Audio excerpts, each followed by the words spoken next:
deadly riots over the government's plan to avoid defaulting on its loans. Is that the unemployment keeps rising, and it has to keep rising just because you have an excess supply of goods, which is this is all borrowed money that our and that debt is owned by banks in other countries. It's been over a while.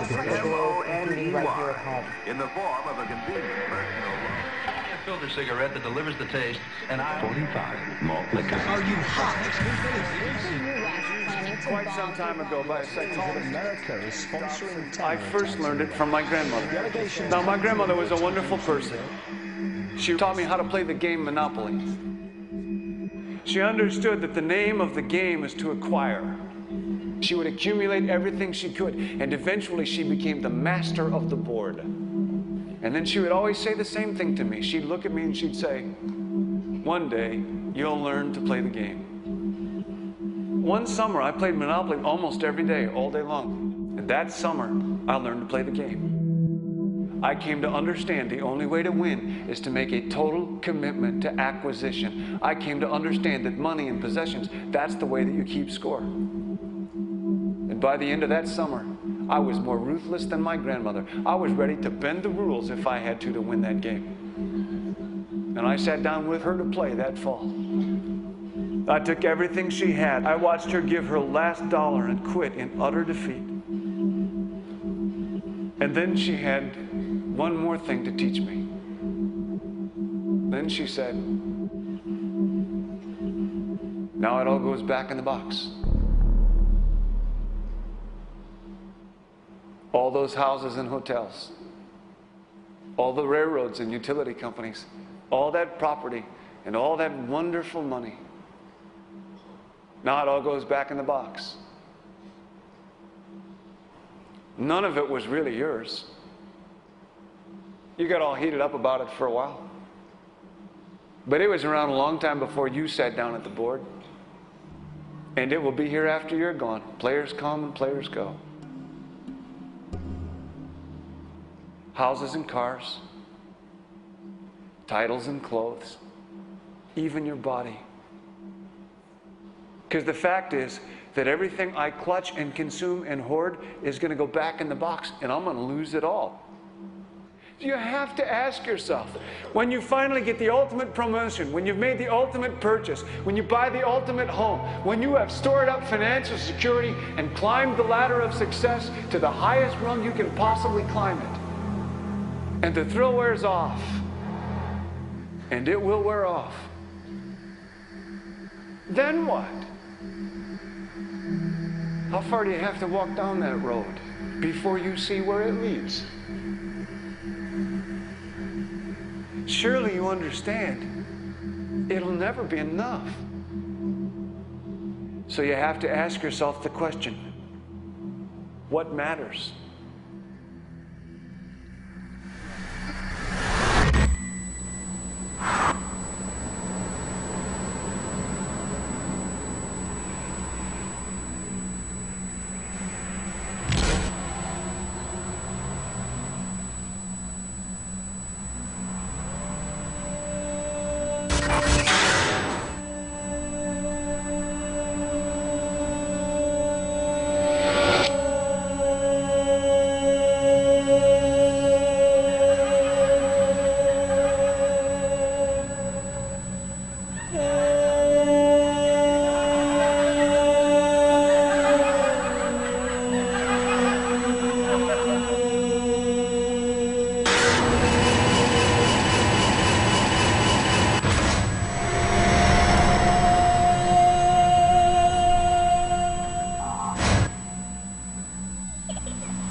was a young man growing up in New York City, I refused to pledge allegiance to the flag. Of course, I was sent to the principal's office, and he asked me, "Why don't you want to pledge allegiance? Everybody does." I said, "Everybody once believed the earth was flat, but that doesn't make it so." I explained that America owed everything it has to other cultures and other nations, and that I would rather pledge allegiance to the earth and everyone on it. Needless to say, it wasn't long before I left school entirely, and I set up a lab in my bedroom. There I began to learn about science and nature. I realized then that the universe is governed by laws, and that the human being, along with society itself, was not exempt from these laws. Then came the crash of 1929, which began what we now call the Great Depression. I found it difficult to understand why millions were out of work, homeless, starving, while all the factories were sitting there. The resources were unchanged. It was then that I realized that the rules of the economic game were inherently invalid. Shortly after came World War II, where various nations took turns systematically destroying each other. I later calculated that all the destruction and wasted resources spent on that war could have easily provided for every human need on the planet. Since that time, I have watched humanity set the stage for its own extinction. I have watched as the precious finite resources are perpetually wasted and destroyed in the name of profit and free markets. I have watched the social values of society be reduced into a base artificiality of materialism and mindless consumption. And I have watched as the monetary powers control the political structure of supposedly free societies. I'm 94 years old now, and I'm afraid my disposition is the same as it was 75 years ago. This shit's got to go.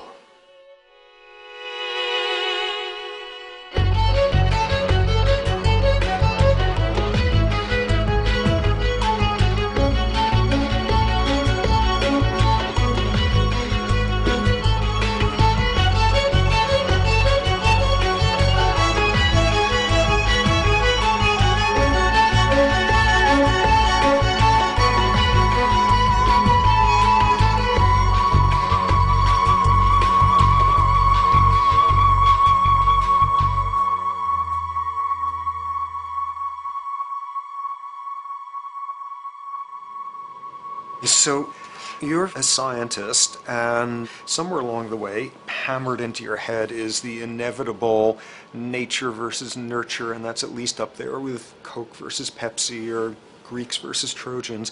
So nature versus nurture, this by now utterly oversimplifying view of where influences on how a cell deals with an energy crisis, up to what makes us who we are on the most individualistic levels of personality.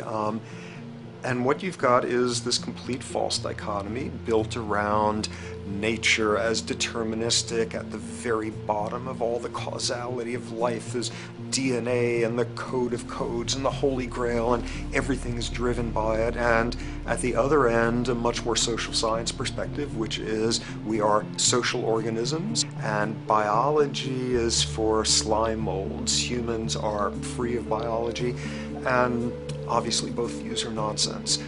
What you see instead is it is virtually impossible to understand how biology works outside the context of environment. One of the most crazy-making yet widespread and potentially dangerous notions is, oh, that behavior is genetic. Now, what does that mean? It means all sorts of subtle stuff if you sort of know modern biology, but for most people out there, what it winds up meaning is a deterministic view of life, one rooted in biology and genetics, genes equal things that can't be changed. Genes equal things that are inevitable and that you might as well not waste resources trying to fix, might as well not put societal energies into trying to improve because it's inevitable, it's unchangeable. And that is sheer nonsense.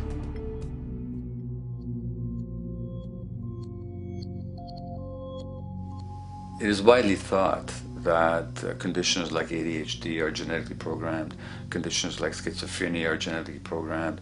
The truth is the opposite. Nothing is genetically programmed. They're very rare diseases. I mean, a small handful, extremely sparsely represented in the population, that are truly genetically determined.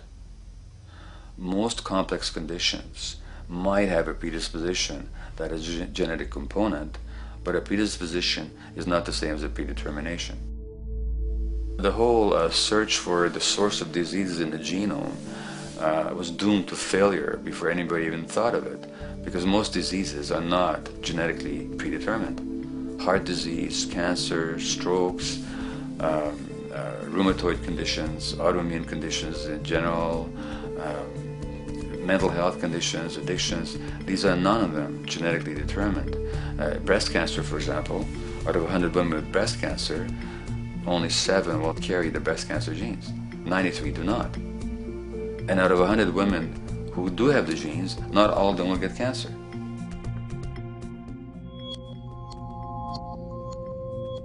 Genes are not just things that make us behave in a particular way regardless of our environment. Genes give us different ways of responding to our environment. In fact, it looks as if some of the early childhood influences of the kind of child rearing affects gene expression, actually turning on and off different genes to put you on a different developmental track, which may suit the kind of world you've got to deal with. So, for example, a study done in Montreal with suicide victims looked at autopsies of the brains of these people. And it turned out that if a suicide victim, these are usually young adults, had been abused as children, the abuse actually caused a genetic change in the brain that was absent in the brains of people who had not been abused. That's an epigenetic effect. Epi means on top of, so that the epigenetic influence is what happens environmentally to either activate or deactivate certain genes.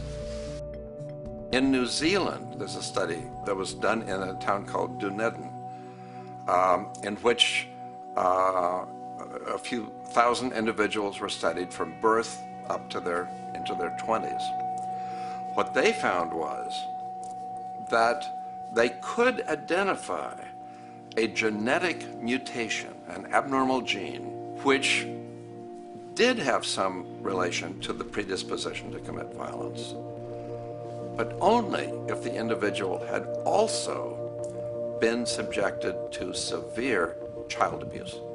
In other words, a child with this abnormal gene would be no more likely to be violent than anybody else, and in fact they actually had a lower rate of violence than people with normal genes, as long as they weren't abused as children.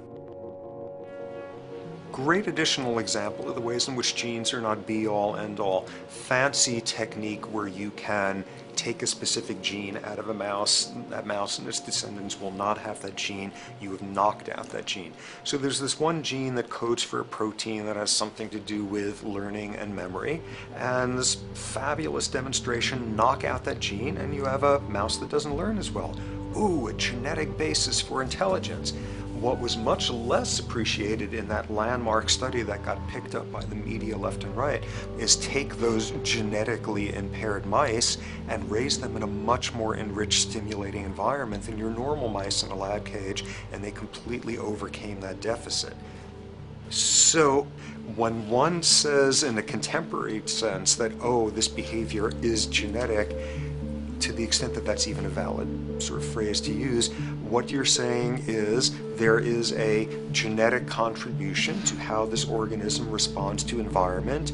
Genes may influence the readiness with which an organism will deal with a certain environmental challenge. You know, that's not the version most people have in their minds, and not to be too soapboxing, but run with the old sort of version of it's genetic, and it's not that far from a history of eugenics and things of that sort. It's a widespread misconception, and it's a potentially fairly dangerous one.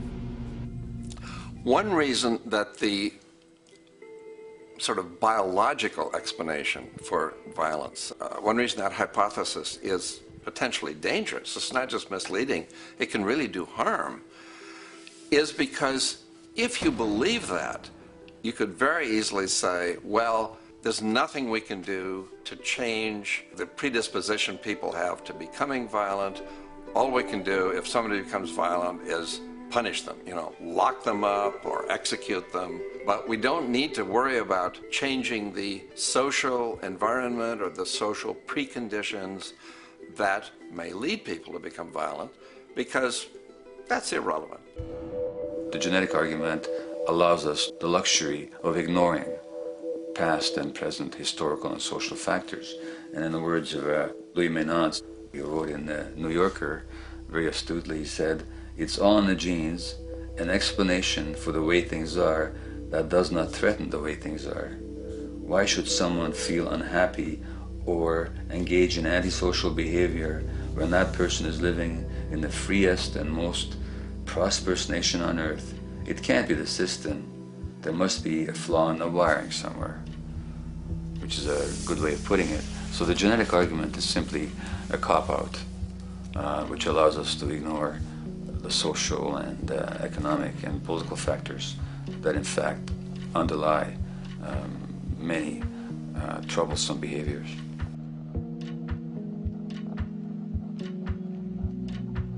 Addictions are usually considered to be a drug-related issue, but looking at it more broadly, I define addiction as any behavior that is associated with craving, with temporary relief, and with long-term negative consequences, along with an impairment of control over it, so that the person wishes to give it up or promises to do so, but can't follow through.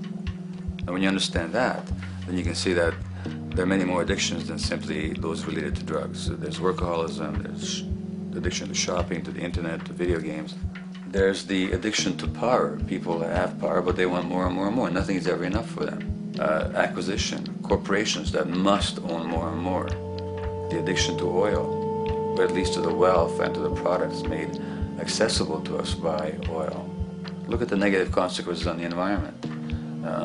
We're destroying the very earth that we inhabit for the sake of that addiction. Now, these addictions are far more devastating in their social consequences than the cocaine or heroin habits of my downtown East Side patients. Yet they're rewarded and considered to be respectable. The tobacco company executive that shows a higher profit will get a much bigger reward. He doesn't face any negative consequences legally or otherwise. In fact, he's a respected member of the board of several other corporations. But tobacco smoke-related diseases kill 5.5 million people around the world every year. In the United States, they kill 400,000 people a year. And these people are addicted to what? To profit. To such a degree are they addicted that they're actually in denial about the impact of their activities, which is typical for addicts, is denial. And that's a respectable one. It's respectable to be addicted to profit no matter what the cost. So what is acceptable and what is respectable is a highly arbitrary phenomenon in our society. And it seems like the greater the harm, the more respectable the addiction.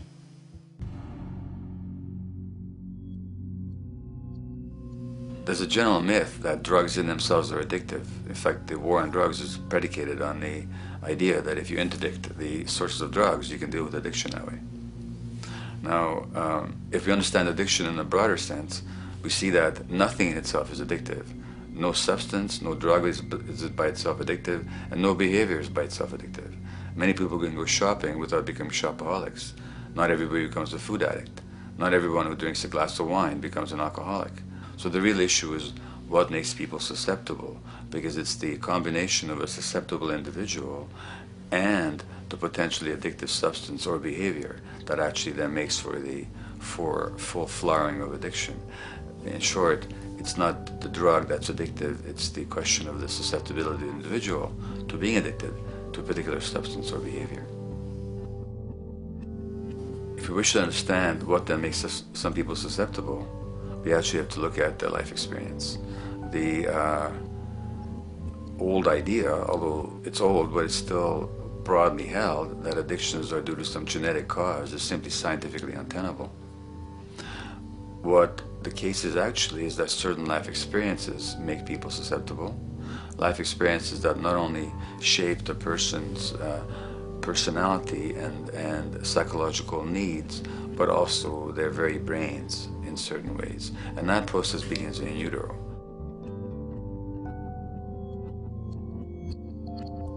It's been shown, for example, that if you stress mothers during pregnancy, their children are more likely to have traits that predispose them to addictions.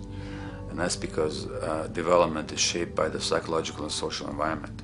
So the biology of human beings is very much affected by and programmed by their life experiences beginning in utero. Environment does not begin at birth. Environment begins as soon as you have an environment. As soon as you are a fetus, you are subject to whatever information is coming through mom's circulations, hormones, levels of nutrients. Great landmark example of this, something called the Dutch hunger winter. 1944, Nazis occupying Holland. For a bunch of reasons, they decide to take all the food and divert it to Germany. For 3 months, everybody there is starving. Tens of thousands of people starve to death.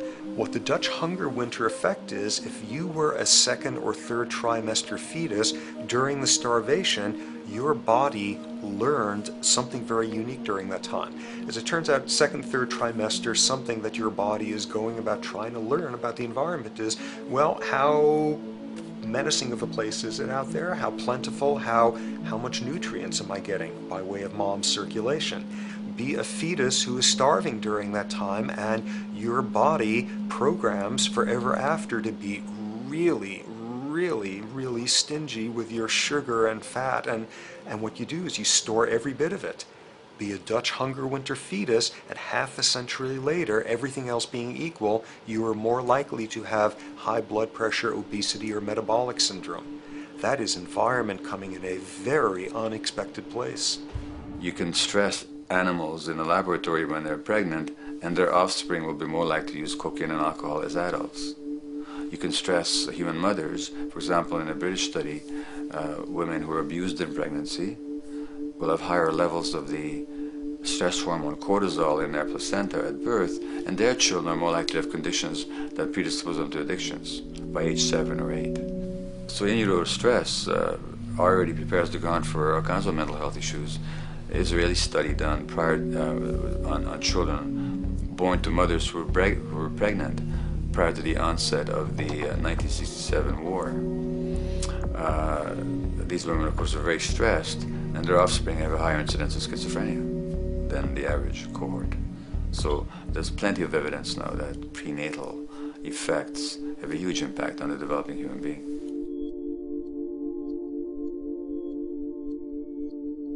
The point about human development, and specifically human brain development, is that it occurs mostly under the impact of the environment and mostly after birth. Now, if you compare us to a horse, which can run on the first day of life, we see that we are very undeveloped. We can't muster that much neurological coordination, balance, muscle strength, visual acuity until a year and a half, 2 years. And that's because the brain development that in the horse happens in the safety of the womb, in a human being has to happen after birth. And that has to do with simple evolutionary logic. As the head gets larger, which is what makes us into human beings, the burgeoning of the forebrain is what creates the human species, actually. At the same time, we walk on 2 legs, so our pelvis narrows to accommodate that. So now we have a narrower pelvis, a larger head. Bingo, we have to be born prematurely. And that means that the brain development that in other animals occurs in utero, in us, occurs after birth. And much of that under the impact of the environment. And the concept of neural Darwinism simply means that the circuits that get the appropriate input from the environment will develop optimally, and the ones that don't will either not develop optimally or perhaps not at all. If you take a child with perfectly good eyes at birth and you put him in a dark room for 5 years, he'll be blind thereafter for the rest of his life, because the circuits of vision require light waves for their development. And without that, even the rudimentary circuits present and active at birth will atrophy and die, and new ones will not develop. There's a significant way in which early experiences shape adult behavior, and even and especially early experiences for which there's no recall memory. It turns out that there are two kinds of memory. There is explicit memory, which is recall. This is when you can call back facts, details, episodes, circumstances. But the structure in the brain, which is called the hippocampus, which encodes recall memory, it doesn't even begin to develop fully until 1.5 years, and it's not fully developed till much later, which is why hardly anybody has any recall memory prior to 18 months. But there's another kind of memory, which is called implicit memory, which is in fact an emotional memory, where the emotional impact and the interpretation that the child makes of those emotional experiences is ingrained in the brain in the form of nerve circuits ready to fire without specific recall. So to give you a clear example, people who are adopted have a lifelong sense of rejection very often. They can't recall the adoption, they can't recall the separation of a birth mother, because there's nothing there to recall with. But the emotional memory of separation and rejection is deeply embedded in their brains. Hence, they're much more likely to experience a sense of rejection and a great emotional upset when they perceive themselves as being rejected than other people. That's not unique to people who are adopted, but it's particularly strong in them because of this function of implicit memory. People who are addicted, given that they, according to all the research literature, certainly in my experience, the hardcore addicts virtually were all significantly abused as children or suffered severe emotional loss. Their emotional or implicit memories are those of a world that's not safe and not helpful, caregivers who are not to be trusted, and relationships that are not safe enough to open up to vulnerably. And hence their responses tend to be to keep themselves separate from really intimate relationships, not to trust caregivers, doctors and other people who are trying to help them, and generally see the world as an unsafe place. And that's strictly a function of implicit memory, which sometimes has to do with incidents they don't even recall.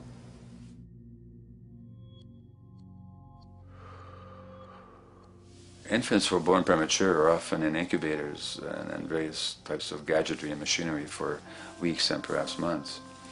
It's now known that if these children are touched and stroked on the back for just 10 minutes a day, that promotes their brain development.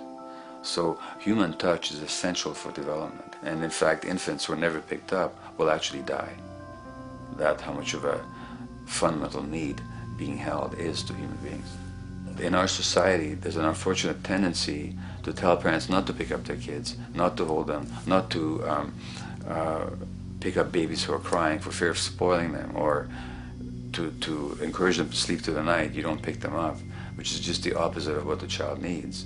And these children might go back to sleep because they give up and their brains just shut down as a way of defending against the vulnerability of being abandoned really by their parents.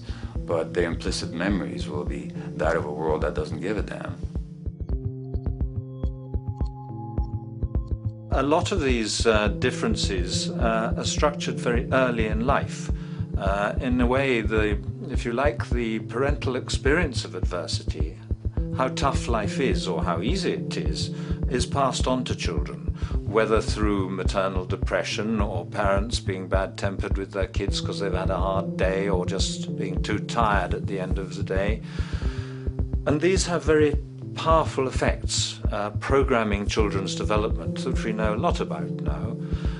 But that early sensitivity isn't just an evolutionary mistake. It exists again in many different species. Even seedlings, there's an early adaptive process to the kind of environment they're growing up in. But for humans, the adaptation is to the quality of social relations.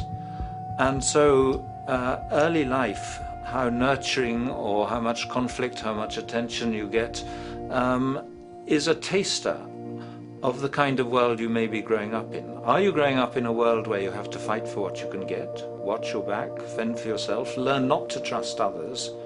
Or are you growing up in a society where you depend on reciprocity, mutuality, cooperation, where empathy is important, where your security depends on good relations with other people? And that needs a very different emotional and cognitive development. And that's what the early sensitivity is about. And parenting is almost, quite unconsciously, a system for passing on that experience to children of the kind of world they're in. The great British child psychiatrist D.W. Winnicott said that fundamentally two things can go wrong in childhood. One is when things happen that shouldn't happen, and then things that should happen but don't. And the first category is the traumatic and abusive and abandonment experiences of my downtown East Side patients and of many addicts. That's what shouldn't happen but did. But then there is the non-stressed, attuned, non-distracted attention of the parent that every child needs, that very often children don't get. They're not abused, they're not neglected, and they're not traumatized. But what should happen, the presence of the emotionally available, nurturing parent, just is not available to them because of the stresses in our society and the parenting environment. And the psychologist Alan Shore calls that proximal abandonment, when the parent is physically present but emotionally absent. I have spent roughly the last 40 years of my life working with the most violent people our society produces, murderers, rapists, and so on, in an attempt to understand what causes this violence. I discovered that the most violent of the criminals in our prisons had themselves been victims of a degree of child abuse that was beyond the scale of what I ever thought of applying the term child abuse to. I had no idea of the depth of the depravity with which children in our society are all too often treated. The most violent people I saw were themselves the survivors of their own attempted murder, often at the hands of their parents or other people in their social environment, or were the survivors of family members who'd been killed, their closest family members, by other people. The Buddha argued that everything depends on everything else. He says the one contains the many and the many contains the one. That you can't understand anything in isolation from its environment. The leaf contains the sun, the sky, and the earth, obviously. This has not been shown to be true, of course, all around, and specifically when it comes to human development. The modern scientific term for it is the biopsychosocial nature of human development, which says that the biology of human beings depends very much on their interaction with the social and psychological environment.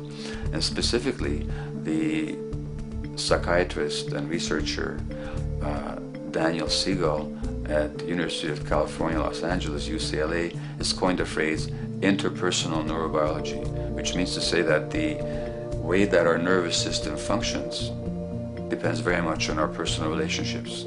In the first place with the parenting caregivers, and in the second place with other important attachment figures in our lives, and in the third place with our entire culture. So that you can't separate the neurological functioning of a human being from the environment in which he or she grew up in and continues to exist in. And this is true throughout the life cycle. It's particularly true when you're dependent and helpless and your brain is developing, but it's true even in adults and even at the end of life.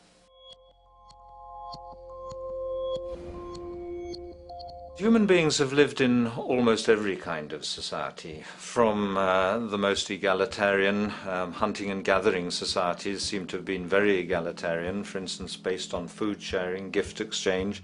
Small bands of people living predominantly off of foraging, but a little bit of hunting. Predominantly among people you have at the least known your entire life, if not surrounded by third cousins or closer, in a world in which there is a great deal of fluidity between different groups, in a world in which there is not a whole lot in terms of material culture. This is how humans have spent most of their hominid history.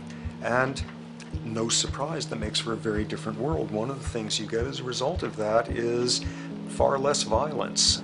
Organized group violence is not something that occurred at that time of human history, and that seems quite clear. So where did we go wrong? Violence is not universal. It's not symmetrically distributed throughout the human race. There is a huge variation in the amount of violence in different societies. There are some societies that have virtually no violence. There are others that destroy themselves. Some of the Anabaptist religious groups that are complete, strict pacifists, like the Amish, the Mennonites, the Hutterites. Among some of these groups, the Hutterites, there are no recorded cases of homicide. During our major wars, like World War II, where people were being drafted, they would refuse to serve in the military. They would go to prison rather than serve in the military. In the kibbutzim in Israel, the level of violence is so low that the criminal courts there will often send violent offenders, people who've committed crimes, to live on the kibbutzim in order to learn how to live a nonviolent life, because that's the way people live there. So we are amply shaped by society. Our societies, in the broader sense, including our theological, our metaphysical, our linguistic influences, etc., our societies help shape us as to whether or not we think life is basically about sin or about beauty, whether the afterlife will carry a price for how we live our lives or if it's irrelevant. In a broad sort of way, different large societies could be termed as individualistic or collectivist, and you get very different people and different mindsets, and I suspect different brains coming along with that. We in America are in one of the most individualistic of societies, and capitalism being a system that allows you to go higher and higher up a potential pyramid, and the deal is it comes with fewer and fewer safety nets. By definition, the more stratified a society is, the fewer people you have as peers, the fewer people with whom you have symmetrical, reciprocal relationships, and instead all you have are differing spots and endless hierarchies. And a world in which you have few reciprocal partners is a world with a lot less altruism.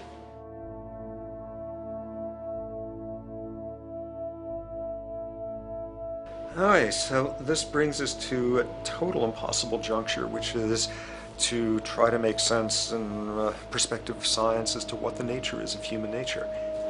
You know, on a certain level, the nature of our nature is not to be particularly constrained by our nature. We come up with more social variability than any species out there, more systems of belief, of styles of family structures, of ways of raising children. The capacity for variety that we have is extraordinary. In a society which is predicated on competition and really very often the ruthless exploitation of one human being by another, the profiteering of other people's problems, and very often the creation of problems for the purpose of profiteering, the ruling ideology will very often justify that behavior by appeals to some fundamental and unalterable human nature. So the myth in our society is that people are competitive by nature, and that they're individualistic, and that they're selfish. The real reality is quite the opposite. We have certain human needs. The only way that you can talk about human nature concretely is by recognizing that there's certain human needs. We have a human need for companionship and for close contact, to be loved, to be attached to be accepted, to be seen, to be received for who we are. If those needs are met, we develop into people who are compassionate and cooperative and who have empathy for other people. So the opposite that we often see in our society is in fact the distortion of human nature, precisely because so few people have their needs met.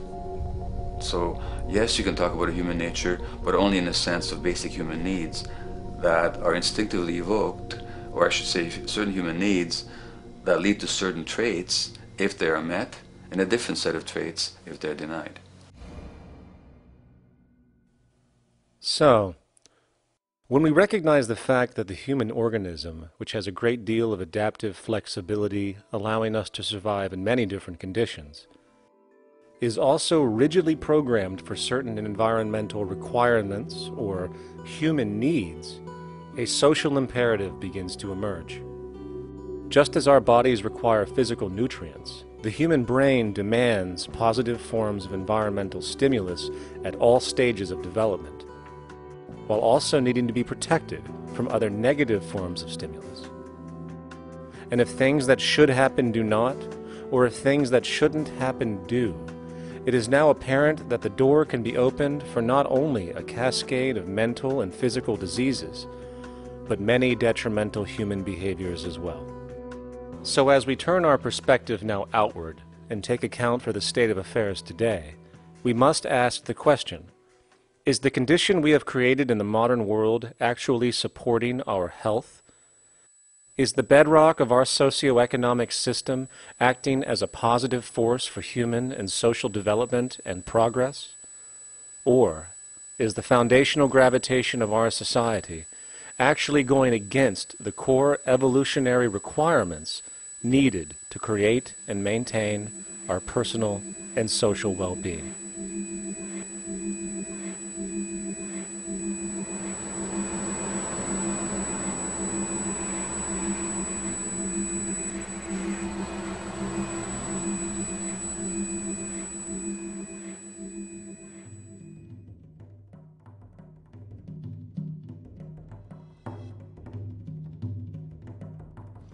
So one might ask, where did this all begin, what we have today, really a world in a state of cumulative collapse? You get it started with John Locke. And John Locke introduces property, and he has 3 provisos for just private right and property. And the 3 provisos are that there must be enough left over for others, and that you must not let it spoil, and that you, most of all, must mix your labor with it. It seems justified. You mix your labor with the world, then you're entitled to the product, and as long as there's enough left over for others, and as long as it doesn't spoil, you don't allow anything to go to waste, that's okay. Well, he spends a long time of his famous treatise of government, and it's since been the canonical text for economic and political and legal understanding. Is still a classic text of study. Well, what he did is, after he gives the provisos, and you're almost thinking at the time whether you're for private property or not, he's given a very good and plausible and powerful defense of private property here. Well, he drops them.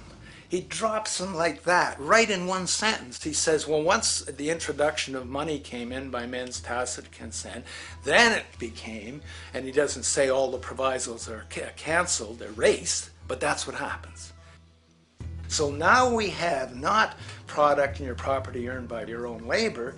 Oh no, money buys labor now.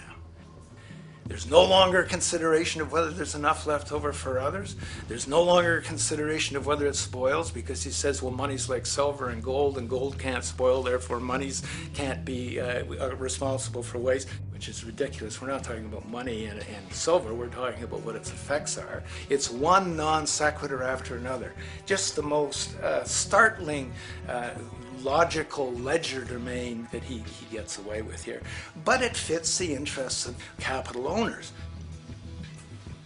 Then Adam Smith comes along, and what he adds is the religion to this. Locke started with God made it all this way. This is God's right. And now we get also with Smith coming along and says it's not only God's, I mean, he's not saying this, but this is what's happening philosophically in principle. He's saying it's not only a question of private property, that's all now presupposed, is given. And that there's money investors that buy labor, given. That there's no limit to how much they can buy of other men's labor, how much they can accumulate, how much inequality, that's all given now. And so he comes along, and what his big idea is, and again, it's just introduced in parentheses, en passant.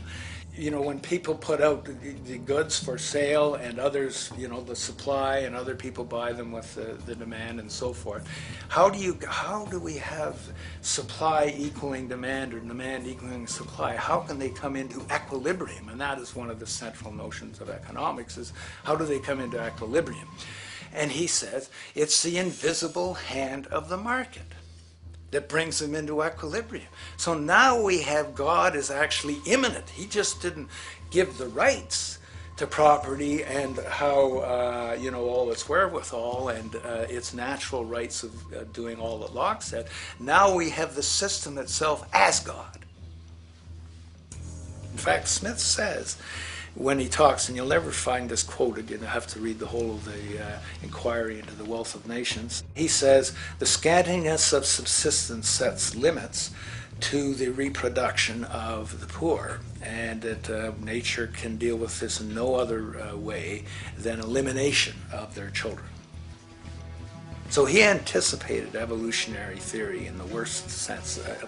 This is well before Darwin. And so he called them the race of laborers.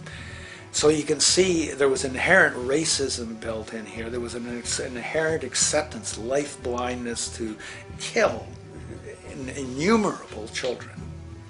And he thought, well, that's the invisible hand making supply meet demand and demand meet supply. So see how wise God is. So you can see a lot of the really virulent, life-destructive, eco-genocidal things that are going on now have, in a way, a thought gene back in Smith too. When we reflect on the original concept of the so-called free market capitalist system, as initiated by early economic philosophers such as Adam Smith, we see that the original intent of a market was based around real, tangible, life-supporting goods for trade. Adam Smith never fathomed that the most profitable economic sector on the planet would eventually be in the arena of financial trading or so-called investment, where money itself is simply gained by the movement of other money in an arbitrary game which holds zero productive merit to society. Yet, regardless of Smith's intent, the door for such seemingly anomalous advents was left wide open by one fundamental tenet of this theory. Money is treated as a commodity in and of itself. Today, in every economy of the world, regardless of the social system they claim, money is pursued for the sake of money and nothing else. The underlying idea, which was mysteriously qualified by Adam Smith with his religious declaration of the invisible hand, is that the narrow, self-interested pursuit of this fictional commodity will somehow magically manifest human and social well-being and progress. The reality is that the monetary incentive interest, or what some have termed the money sequence of value, has now completely decoupled from the foundational life interest, which could be termed the life sequence of value.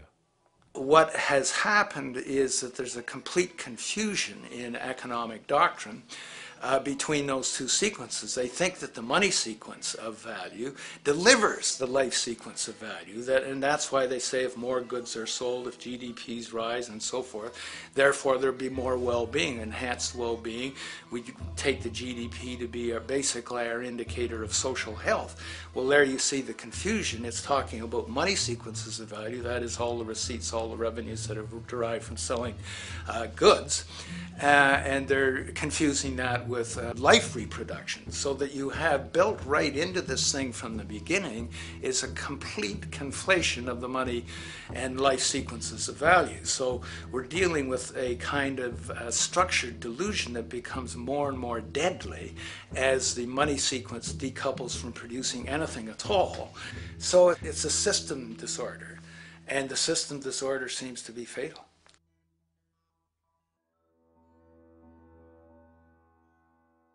In society today, you seldom hear anyone speak of the progress of their country or society in terms of their physical well-being, state of happiness, trust, or social stability. Rather, the measures are presented to us through economic abstractions. We have the gross domestic product, the consumer price index, the value of the stock market, rates of inflation, and so on. But does this tell us anything of real value as to the quality of people's lives? No, all these measures have to do with the money sequence itself and nothing more. For example, the gross domestic product of a country is a measure of the value of goods and services sold. This measure is claimed to correlate to the standard of living of a country's people. In the United States, healthcare accounted for over 17% of GDP in 2009, amounting to over $2.5 trillion spent, hence creating a positive effect on this economic measure. And based on this logic, it would be even better for the U.S. economy if healthcare services increased more so, perhaps to $3 trillion or $5 trillion, since that would create more growth, more jobs, and hence boasted by economists as a rise in their country's standard of living. But wait a minute, what do healthcare services actually represent? Well, sick and dying people. That's right, the more unhealthy people there are in America, the better the economy. Now, that is not an exaggeration or a cynical perspective. In fact, if we step back far enough, you will realize that the GDP not only doesn't reflect real public or social health on any tangible level, it is, in fact, mostly a measure of industrial inefficiency and social degradation. And the more you see it rise, the worse things are becoming with respect to personal, social, and environmental integrity. You have to create problems to create profit. There is no profit under the current paradigm in saving lives, putting balance on this planet, having justice and peace or anything else. There's just no profit there. There's an old saying, pass a law, create a business. Whether you're creating a business for a lawyer or whatever. So, crime does create business, just like destruction creates business in Haiti. We have now roughly 2 million people incarcerated in this country, and of those, many of them are in prisons run by private corporations, Corrections Corporation of America, Wackenhut, who trade their stock on Wall Street based upon how many people are in jail. Now that's sickness, but that is a reflection of what this economic paradigm calls for. So what exactly does this economic paradigm call for? What is it that keeps our economic system going? Consumption. Or more accurately, cyclical consumption. When we break down the foundation of classic market economics, we are left with a pattern of monetary exchange that simply cannot be allowed to stop or even substantially slowed, if the society as we know it is to remain operational. There are three main actors on the economic stage: the employee, the employer, and the consumer. The employee sells labor to the employer for income. The employer sells its production services and hence goods to the consumer for income. And the consumer, of course, is simply another role of the employer and employee, spending back into the system to enable the cyclical consumption to continue. In other words, the global market system is based on the assumption that there will always be enough product demand in society to move enough money around at a rate which can keep the consumption process going. And the faster the rate of consumption, the more so-called economic growth is assumed, and so the machine goes. But hold on, I thought an economy was meant to, economize? Doesn't the very term have to do with preservation and efficiency and a reduction of waste? So how does our system, which demands consumption and the more the better, efficiently preserve or economize at all? Well, it doesn't. The intent of the market system is, in fact, the exact opposite of what a real economy is supposed to do, which is efficiently and conservatively orient the materials for production and distribution of life-supporting goods. We live on a finite planet with finite resources, where, for example, the oil we utilize took millions of years to develop, where the minerals we use took billions of years to develop. So, having a system that deliberately promotes the acceleration of consumption for the sake of so-called economic growth is pure ecocidal insanity. Absence of waste, that's what efficiency is. Absence of waste. This system is more wasteful than all the other existing systems in the history of the planet. Every level of life organization and life system is in a state of crisis and challenge and decay or collapse. No peer-reviewed journal in the last 30 years will tell you anything different. That is that every life system is in decline, as well as social programs, as well as our water access. Try to name any means of life that isn't threatened and in danger. You can't. There really isn't one, and that's very, very despairing. But we haven't even figured out the causal mechanism. We don't want to face the causal mechanism. We just want to go on, that's what insanity is, where you keep doing the same thing over and over again, though it clearly doesn't work. So you're really dealing with not an economic system, but I would go so far as to say an anti-economic system. There's an old saying that the competitive market model seeks to create the best possible goods at the lowest possible prices. This statement is essentially the incentive concept, which justifies market competition based on the assumption that the result is the production of higher quality goods. If I was going to build myself a table from scratch, I would naturally build it out of the best, most durable materials possible, right? With the intent for it to last as long as possible. Why would I want to make something poor, knowing I would have to eventually do it again and expend more materials and more energy? Well, as rational as that may seem in the physical world, when it comes to the market world, it is not only explicitly irrational, it is not even an option. It is technically impossible to produce the best of anything if a company is to maintain a competitive edge and hence remain affordable to the consumer. Literally everything created and set for sale in the global economy is immediately inferior the moment it is produced, for it is a mathematical impossibility to make the most scientifically advanced, efficient, and strategically sustainable products. This is due to the fact that the market system requires that cost efficiency, or the need to reduce expenses, exist at every stage of production, from the cost of labor to the cost of materials and packaging, and so on. This competitive strategy, of course, is to make sure the public buys their goods rather than from a competing producer, which is doing the exact same thing to also make their goods both competitive and affordable. This immutably wasteful consequence of the system could be termed intrinsic obsolescence. However, this is only one part of a larger problem. A fundamental governing principle of market economics, one that you will not find in any textbook, by the way, is the following. Nothing produced can be allowed to maintain a lifespan longer than what can be endured in order to continue cyclical consumption. In other words, it is critical that stuff break down, fail, and expire within a certain amount of time. This is termed planned obsolescence. Planned obsolescence is the backbone of the underlying market strategy of every goods-producing corporation in existence.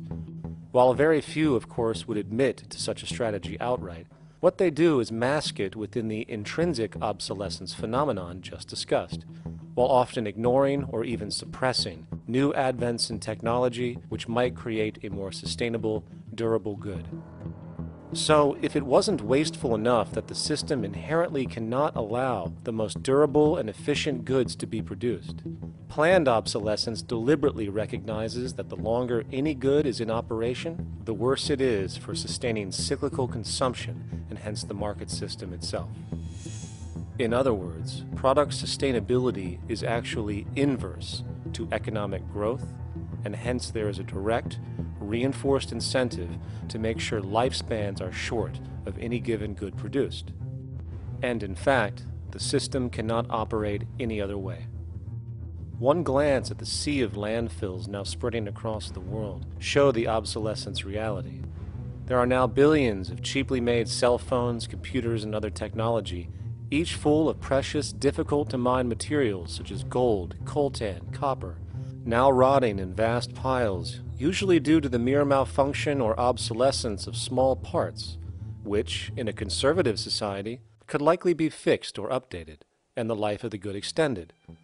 Unfortunately, as efficient as that may seem in our physical reality, living on a finite planet with finite resources, it is explicitly inefficient with respect to the market. To put it into a phrase, efficiency, sustainability, and preservation are the enemies of our economic system. Likewise, just as physical goods need to be constantly produced and reproduced, regardless of their environmental impact, the service industry operates with an equal rationale. The fact is, there is no monetary benefit to resolving any problems which are currently being serviced, At the end of the day, the last thing the medical establishment really wants is the curing of diseases such as cancer, which would eliminate countless jobs and trillions in revenue. And since we're on the subject, crime and terrorism in this system are good. Well, at least economically, for it is employing police, generating high-value commodities for security, not to mention the value of prisons that are privately owned for profit. And how about war? The war industry in America is a huge driver of GDP, one of the most profitable industries, producing weapons of death and destruction. The favorite game of this industry is to blow things up and then go and rebuild them for profit. We saw this with the windfall billion-dollar contracts made from the Iraq War. The bottom line is that socially negative attributes of society have become positively rewarded ventures for industry, and any interest in problem resolution or environmental sustainability and conservation is intrinsically counter to economic sustainability. And this is why, every time you see the GDP rise in any country, you are witnessing an increase in necessity, whether real or contrived. And by definition, a necessity is rooted in inefficiency. Hence, increased necessity means increased inefficiency. The American dream is based on rampant consumerism. It is based upon the fact that mainstream media, and especially commercial advertising, all corporations who need this infinite growth have convinced us or brainwashed most people in America, and hence the world, that we have to have X number of material possessions and the possibility of gaining infinitely more material possessions in order to be happy. That's just not true. So why do people continue to buy in this way, which is ultimately eco-genocidal in its systemic effects cumulatively? And it just is classical operant conditioning. You simply put inputs of conditioning into the organism, and you have outputs of desired behaviors or goals or objectives. And it has all the resources of technology. And they boast about how they get into the minds of infants. What they hear is already making them conditioned to the brand. Then you see, well, that's how people have been such fools. In a way, they've been taught to be fools. It's a value system disorder. You know, if there is any testament to the plasticity of the human mind, if there is any proof to how malleable human thought is and how easily conditioned and guided people can become based on the nature of their environmental stimulus and what it reinforces, the world of commercial advertising is the proof. You have to stand in awe at the level of brainwashing where these programmed robots known as consumers wander the landscape only to walk into a store and spend, say, $4,000 on a handbag that likely costs $10 to make in a sweatshop overseas, only for the brand status it supposedly represents in the culture. Or perhaps the ancient communal traditions which increased trust and cohesiveness in society, which have now been hijacked by acquisitive, materialistic values, where now annually we exchange useless crap a few times a year. And we might wonder why so many today have a compulsion to shopping and acquisition, when it is clear that they have been conditioned from childhood to expect material goods as a sign of their status with friends and family. The fact is, the foundation of any society are the values that support its operation, and our society, as it exists, can only operate if our values support the conspicuous consumption it requires to continue the market system. 75 years ago, consumption in America and much of the First World was half of what we see today per person. Today's new consumer culture has been manufactured and imposed due to the very real need for higher and higher levels of consumption. And this is why most corporations now spend more money on advertising than the actual process of product creation itself. They work diligently to create a false need for you to fill, and it happens to work. You know, economists are in fact not economists at all. They're propagandists of money value, and you'll find that all their models basically get down to token exchanges that are to the profit of one side or both sides or whatever, but they're completely disconnected from the actually existing world of reproduction.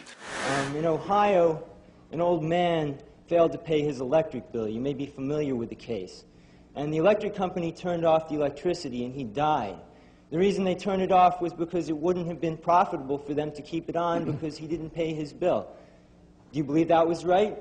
The responsibility really lies not on the electric company for turning it off, but on those of this man's neighbors and friends and associates who are not charitable enough to enable him as an individual to meet the electric bill. Did I hear that right?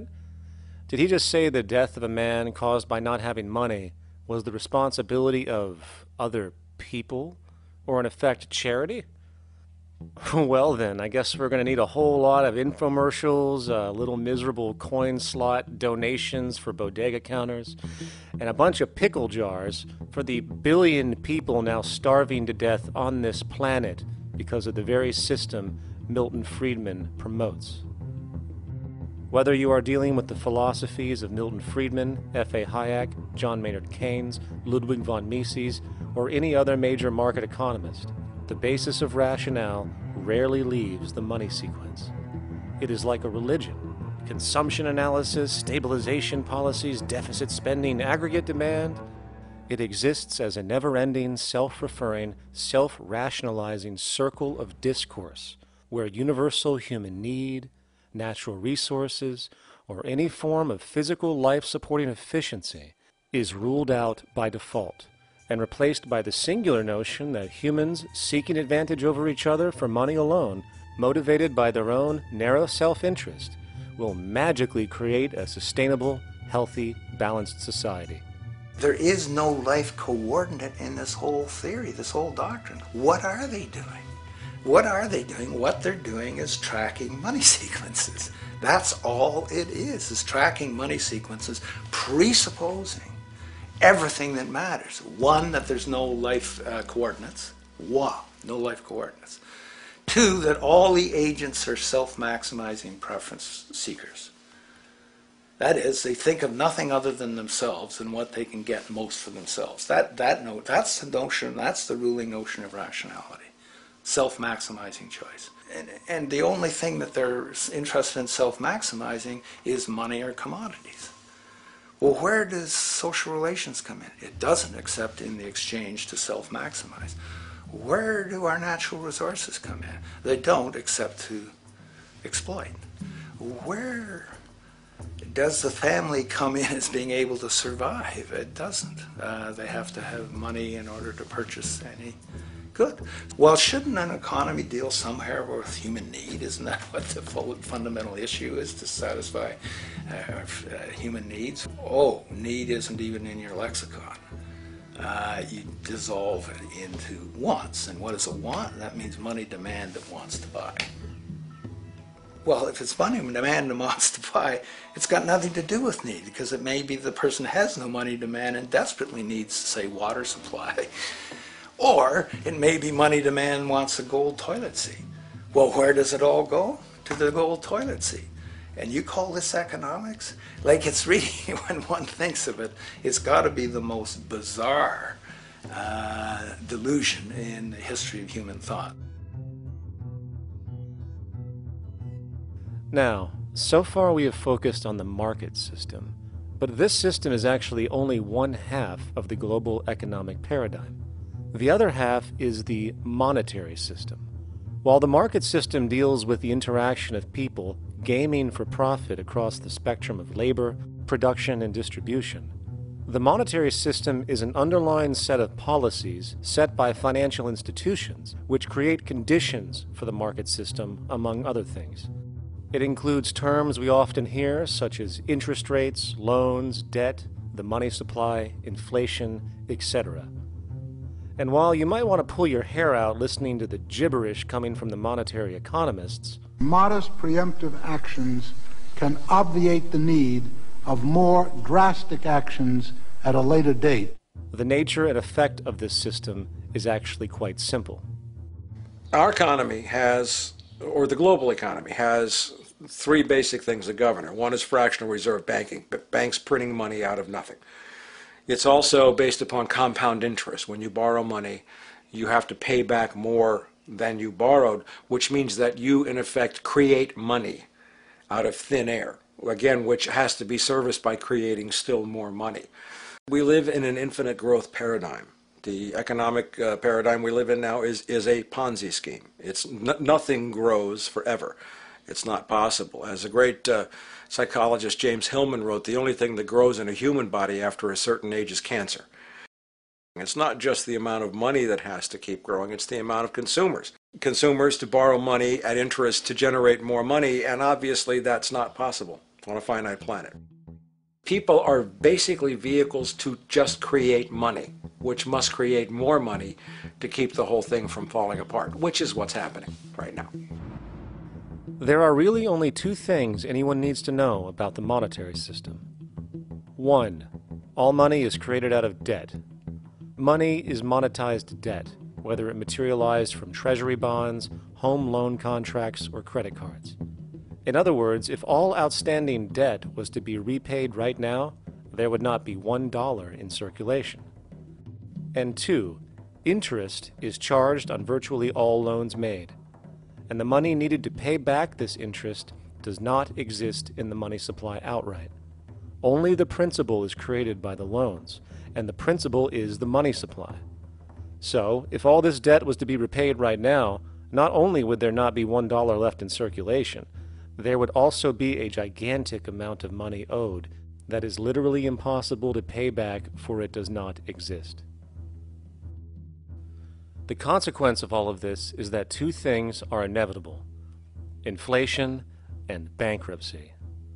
As far as inflation, this can be seen as an historical trend in virtually every country today, and easily tied to its cause, which is the perpetual increase of the money supply, which is required to cover the interest charges and keep the system going. As far as bankruptcy, it comes in the form of debt collapse. This collapse will inevitably occur with a person, a business, or a country, and typically happens when the interest payments are no longer possible to make.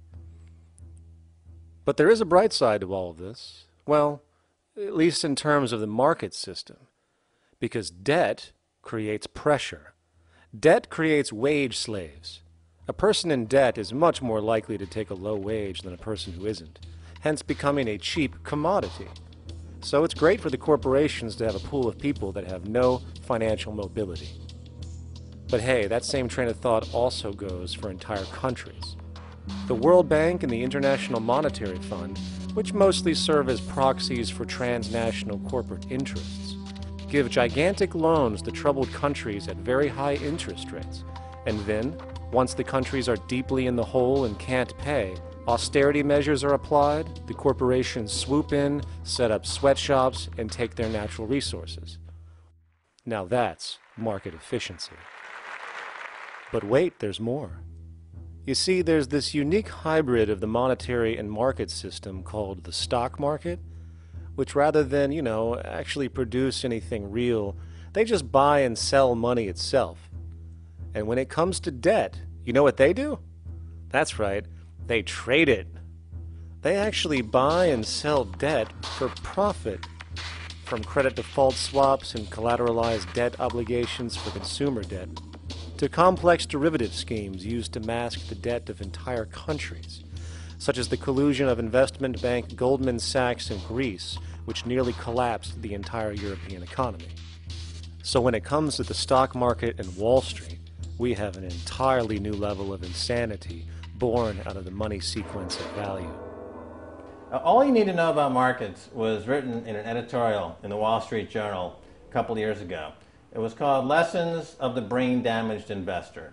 And in this editorial, they explain why people with slight brain damage do better as investors than people with normal brain functionality. Why?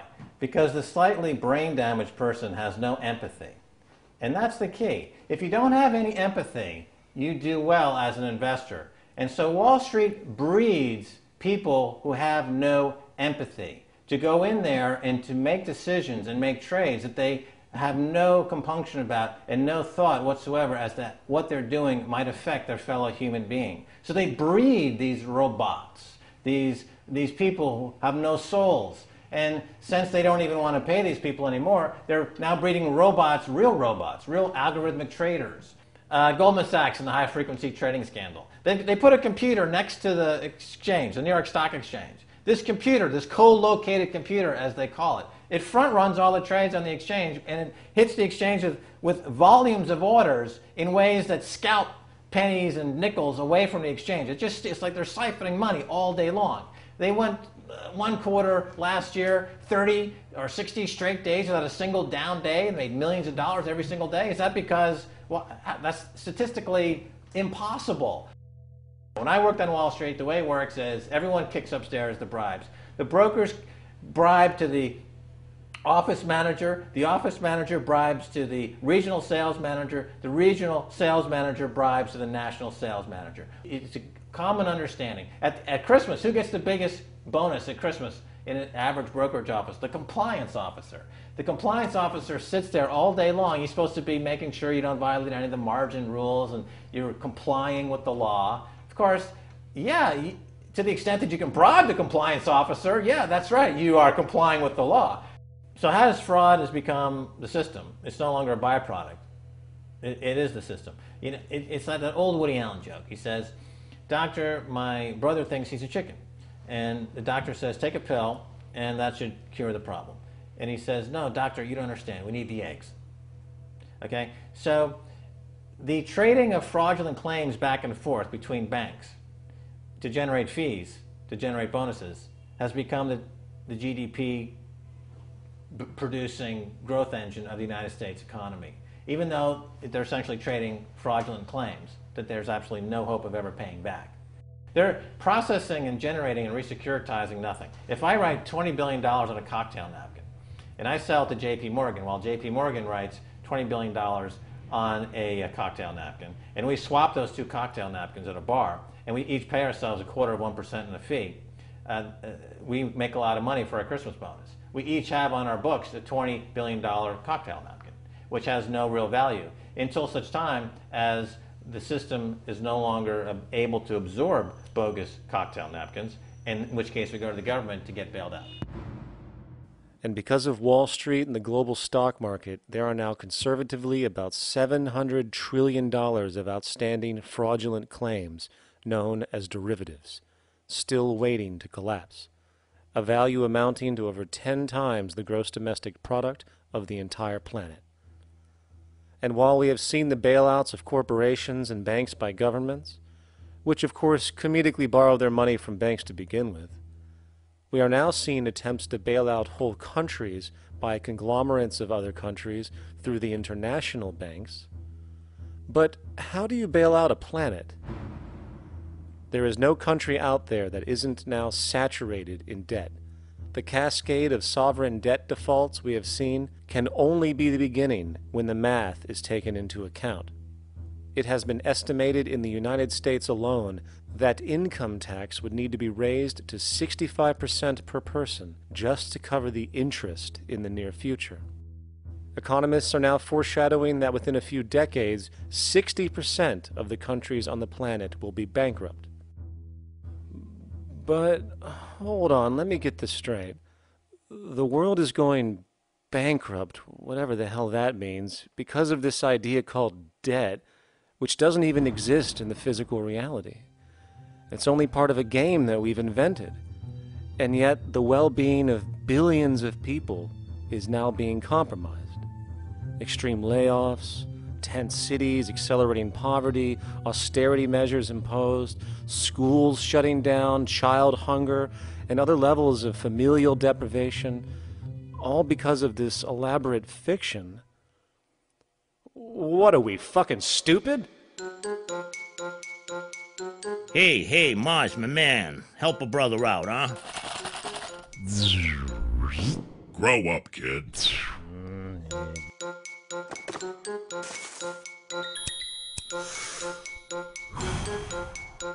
Saturn, what's up, man? You remember that smoking nebula I hooked you up with a while back? Listen, Earth, we're getting really tired of you. You've been given everything, and yet you waste it all. You got plenty of resources, and you know it. Why don't you grow up and learn some responsibility, for Christ's sake? You're making your mother miserable.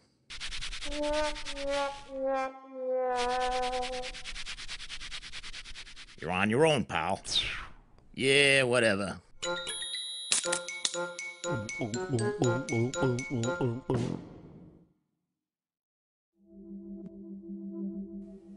Now, all of this considered, from the waste machine known as the market system to the debt machine known as the monetary system, hence creating the monetary market paradigm which defines the global economy today, there is one consequence that runs through the entire machine: inequality.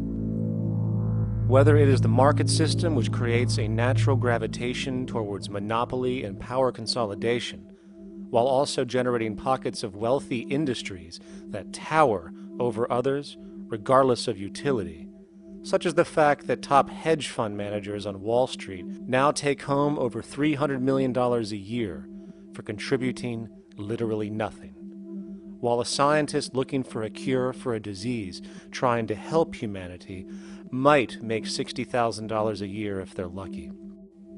Or whether it is the monetary system, which has class division built right into its structure. For example, if I have $1 million to spare and I put it into a CD at 4% interest, I will make $40,000 a year. No social contribution, no nothing. However, if I'm a lower class person and have to take loans to buy my car or home, I am paying in interest, which, in abstraction, is going to pay that millionaire with the 4% CD. This stealing from the poor to pay the rich is a foundational, built-in aspect of the monetary system, and it could be labeled structural classism. Of course, historically, social stratification has always been deemed unfair, but obviously accepted overall as now 1% of the population owns 40% of the planet's wealth. But, material fairness aside, there is something else going on underneath the surface of inequality, causing an incredible deterioration in public health as a whole. Well, I think people are often puzzled by the contrast between the material success of our societies, unprecedented levels of wealth, and the many social failings. I mean, you know, if you look at the rates of drug abuse or violence or self-harm amongst kids or mental illness, there's clearly something going deeply wrong with our societies. What the data that I've been describing does is simply shows that intuition that people have had for hundreds of years, that inequality is divisive and socially corrosive, that intuition is truer than I think we ever imagined. There are very powerful psychological and social effects of inequality, more to do, I suppose, with feelings of superiority and inferiority, that kind of division, and maybe going with the sort of respect, disrespect, people feeling looked down on at the bottom, which, by the way, is why violence is more common in more unequal societies. It's the trigger to violence is so often people feeling looked down on and disrespected. If there is one principle I can emphasize that is the most important principle underlying the prevention of violence, it would be equality. The single most significant factor that affects the rate of violence is the degree of equality versus the degree of inequality in that society. So what one's looking at is a sort of general social dysfunction. It's not just one or two things that go wrong as inequality increases. It seems to be everything, whether we're talking about crime or health or mental illness or whatever. One of the really disturbing findings out in public health there is never ever make the mistake of being poor. or being born poor, your health pays for it in endless sorts of ways, something known as the health socioeconomic gradient. As you move down from the highest strata in society in terms of socioeconomic status, every step down, health gets worse for umpteen different diseases. Life expectancy gets worse, infant mortality rate, everything you could look at. So a huge issue has been, why is it that this gradient exists? Totally simple, obvious answer, which is if you are chronically sick, you're not going to be very productive, so health causes drive socioeconomic differences. Not that in the slightest. On the very simple level that you could look at socioeconomic status of a 10-year-old, and that's going to predict something about their health decades later. So that's the direction of causality. Next one, what's it about? Oh, it's perfectly obvious. Poor people can't afford to go to the doctor. It's healthcare access. It's got nothing to do with that, because you see these same gradients in countries with universal healthcare, socialized medicine. Okay, next simple explanation. Oh, on the average, the poorer you are, the more likely you are to smoke, to drink, to all sorts of lifestyle risk factor stuff. Yeah, those contribute, but careful studies have shown that explains maybe about a third of the variability. So what's left? And what's left is having a ton to do with the stress of poverty. So the poorer you are, starting off being, the person who's $1 income behind Bill Gates, the poorer you are in this country, on the average, the worse your health is. This tells us something really important. The health connection with poverty, it's not about being poor, it's about feeling poor. Increasingly, we recognize that chronic stress is an important influence on health, but the most important sources of stress are the quality of social relations. And if there is anything that lowers the quality of social relations, it is the socioeconomic stratification of society. What science has now shown is that regardless of material wealth, the stress of simply living in a stratified society leads to a vast spectrum of public health problems. And the greater the inequality, the worse they become. Life expectancy, longer in more equal countries. Drug abuse, less in more equal countries. Mental illness, less in more equal countries. Social capital, meaning the ability of people to trust each other, naturally greater in more equal countries. Educational scores, higher in more equal countries. Homicide rates, less in more equal countries. Crime and rates of imprisonment, less in more equal countries. It goes on and on. Infant mortality, obesity, teen birth rate, less in more equal countries. And perhaps most interesting, innovation, greater in more equal countries, which challenges the age-old notion that a competitive, stratified society is somehow more creative and inventive. Moreover, a study done in the UK called the Whitehall Study confirmed that there is a social distribution of disease as you go from the top of the socioeconomic ladder to the bottom. For example, it was found that the lowest rungs of the hierarchy had a 4-fold increase of heart disease-based mortality compared to the highest rungs. And this pattern exists irrespective of access to health care. Hence, the worse a person's relative financial status, the worse their health is going to be on average. This phenomenon is rooted in what could be termed psychosocial stress, and it is at the foundation of the greatest social distortions plaguing our society today. Its cause?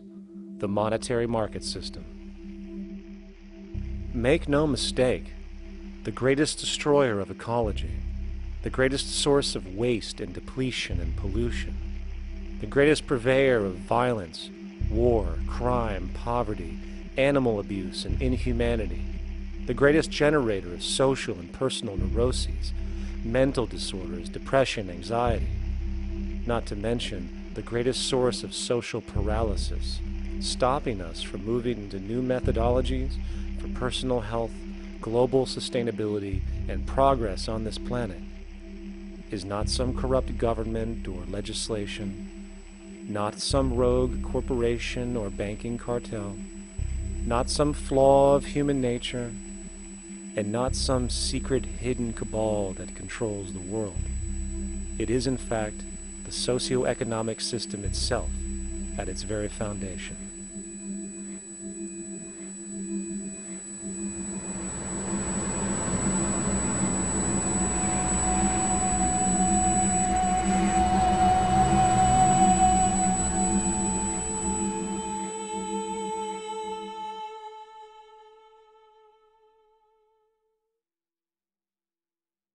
Let's imagine for a moment we had the option to redesign human civilization from the ground up. What if, hypothetically speaking, we discovered an exact replica of the planet Earth, and the only difference between this new planet and our current one is that human evolution had not occurred. It was an open palette. No countries, no cities, no pollution, no Republicans, just a pristine, open environment. So, what would we do? Well, first we need a goal, right? And it's safe to say that goal would be to survive. And not to just survive, but to do so in an optimized, healthy, prosperous way. Most people indeed desire to live, and they would prefer to do so without suffering. Therefore, the basis of this civilization needs to be as supportive and hence sustainable for human life as possible, taking into account the material needs of all the world's people while trying to remove anything that could hurt us in the long run. That goal of, say, maximum sustainability understood, the next question regards our method. What kind of approach do we take? Well, let's see. Last I checked, politics was the method of social operation on Earth. So what do the doctrines of the Republicans, liberals, conservatives, or socialists have to say about societal design? Not a damn thing. Okay, then what about religion? Surely the great creator had to have left some blueprint somewhere. No, nothing I can find. Okay then, so what's left? It appears something called science. Science is unique in that its methods demand not only that the ideas proposed be tested and replicated, but everything science comes up with is also inherently falsifiable. In other words, unlike religion and politics, science has no ego, and everything it suggests accepts the possibility of being proven wrong eventually. It holds on to nothing and evolves constantly. Well, that sounds natural enough to me. So then, based on the current state of scientific knowledge in the early 21st century, along with our goal of maximum sustainability for the human population, how do we begin the actual process of construction? Well, the first question to ask, what do we need to survive? The answer, of course, are planetary resources. Whether it is the water we drink, the energy we use, the raw materials we utilize to create tools and shelter, the planet hosts an inventory of resources, many of which are demanded for our survival. So, given that reality, it then becomes critical to figure out what we have and where it is. This means we need to conduct a survey. We simply locate and identify every physical resource on the planet we can, along with the amount available at each location, from the deposits of copper, to the most potent locations for wind farms to produce energy, to the natural freshwater springs, to an assessment of the amount of fish in the ocean, to the most prime arable land for food cultivation, etc. But, since we humans are going to be consuming these resources over time, we then realize that not only do we need to locate and identify, we also need to track. We need to make sure we don't run out of any of this stuff. That would be bad. And this means not only tracking our rates of use, but the rates of earthly regeneration as well, such as how long it takes for, say, a tree to grow or a spring to replenish. This is called dynamic equilibrium. In other words, if we use up trees faster than they can be grown back, we have a serious problem, for it is unsustainable. So then, how do we track this inventory, especially when we recognize that all of this stuff is scattered everywhere? We have large mineral mines in what we call Africa, energy concentrations in the Middle East, huge tidal power possibilities on the Atlantic coast of North America, the largest supply of fresh water in Brazil, etc. Well, once again, good old science has a suggestion. It's called systems theory. Systems theory recognizes that the fabric of the natural world, from human biology to the earthly biosphere to the gravitational pull of the solar system itself, is one huge synergistically connected system, fully interlinked.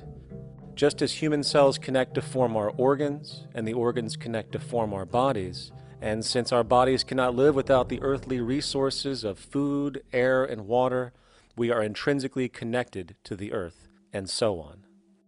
So, as nature suggests, we take all of this inventory and tracking data and create a system to manage it. A global resource management system, in fact, to account for every relevant resource on the planet. There is simply no logical alternative if our goal as a species is survival in the long run. We have to keep track as a whole. That understood, we can now consider production. How do we use all this stuff? What will our process of production be, and what do we need to consider to make sure it is as optimized as possible to maximize our sustainability? Well, the first thing that jumps right out at us is the fact that we need to constantly try and preserve. The planet's resources are essentially finite, so it is important that we be strategic. Strategic preservation is key. The second thing we recognize is that some resources are really not as good as others in their performance. In fact, some of this stuff, when put into use, has a terrible effect on the environment, which invariably hinders our own health. For example, oil and fossil fuels, no matter how you cut it, release some pretty destructive agents into the environment. Therefore, it is critical we do our best to use such things only when we really have to, if at all. Fortunately for us, we see a ton of solar, wind, tidal, wave, heat differential, and geothermal possibilities for energy production, so we can strategize objectively about what we use and where to avoid what could be called negative retroactions, or anything that results from production or use that damages the environment and hence ourselves. We will call this strategic safety to couple in with our strategic preservation. But production strategies do not stop there. We are going to need an efficiency strategy for the actual mechanics of production itself. And what we find is that there are roughly 3 specific protocols we must adhere to. 1. Every good we produce must be designed to last as long as possible. Naturally, the more things break down, the more resources we are going to need to replace them, and the more waste produced. 2. When things do break down or are no longer usable for whatever reason, it is critical that we harvest or recycle as much as we possibly can. So the production design must take this into account directly at the very earliest stages. 3. Quickly evolving technologies, such as electronics, which are subject to the fastest rates of technological obsolescence, would need to be designed to foreshadow and accommodate physical updates. The last thing we want to do is throw away an entire computer system just because it has only one broken part or is outdated. So we simply design the components to be easily updated, part by part, standardized and universally interchangeable, foreshadowed by the current trend of technological change. And when we realize that the mechanisms of strategic preservation, strategic safety, and strategic efficiency are purely technical considerations, devoid of any human opinion or bias, we simply program these strategies into a computer which can weigh and calculate all the relevant variables, allowing us to always arrive at the absolute best method for sustainable production based on current understandings. And while that might sound complex, all it is a glorified calculator. Not to mention such multivariate decision-making and monitoring systems are already used across the world today for isolated purposes. It is simply a process of scaling it out. So, now we not only have our resource management system, but also a production management system, both of which are easily computer automated to maximize efficiency, preservation, and safety. The informational reality is that the human mind, or even a group of humans, cannot track what needs to be tracked. It must be done by computers, and it can be. And this brings us to the next level, distribution. What sustainability strategies make sense here? Well, since we know that the shortest distance between 2 points is a straight line, and since energy is required to power transport machines, the less transport distance, the more efficient. Producing goods in one continent and shipping them over to another only makes sense if the goods in question simply cannot be produced in the target area. Otherwise, it is nothing but wasteful. We must localize production so distribution is simple, fast, and requires the least amount of energy. We'll call this the proximity strategy, which simply means we reduce the travel of goods as much as possible, whether raw materials or finished consumer products. Of course, it might also be important to know what goods we are transporting and why, and this falls under the category of demand. And demand is simply what people need to be healthy and to have a high quality of life. The spectrum of material human needs range from core life-supporting necessities, such as food, clean water, shelter, to social and recreational goods, which allow for relaxation and personal social enjoyment, both important factors in human and social health overall. So, very simply, we take another survey. People describe their needs, demand is assessed, and production begins based on that demand. And since the level of demand of different goods will naturally fluctuate and change around different regions, we need to create a demand distribution tracking system, so to avoid overruns and shortages. Of course, this idea is old news. It is used in every major store chain today to make sure they keep up with their inventory. Only this time we are tracking on a global scale. But, wait a minute, we really can't fully understand demand if we don't account for the actual usage of the good itself. Is it logical and sustainable for every single human to, say, have one of everything made, regardless of their usage? No, that would be simply wasteful and inefficient.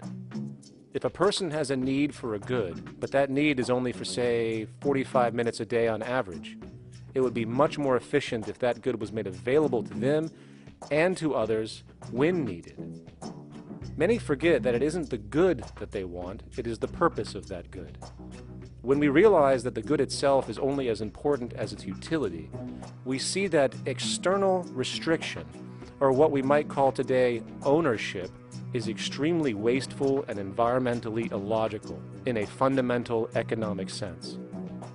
So, we need to devise a strategy called strategic access. This will be the foundation of our demand distribution tracking system, which makes sure we can meet the demand of the population's needs for access of whatever they need when they need it. And as far as physically obtaining the goods, centralized and regional access centers all make sense for the most part, placed in close proximity to the population, and a person would simply come in, take the item, use it, and when finished, return it when it is no longer needed. Sort of how a library works today.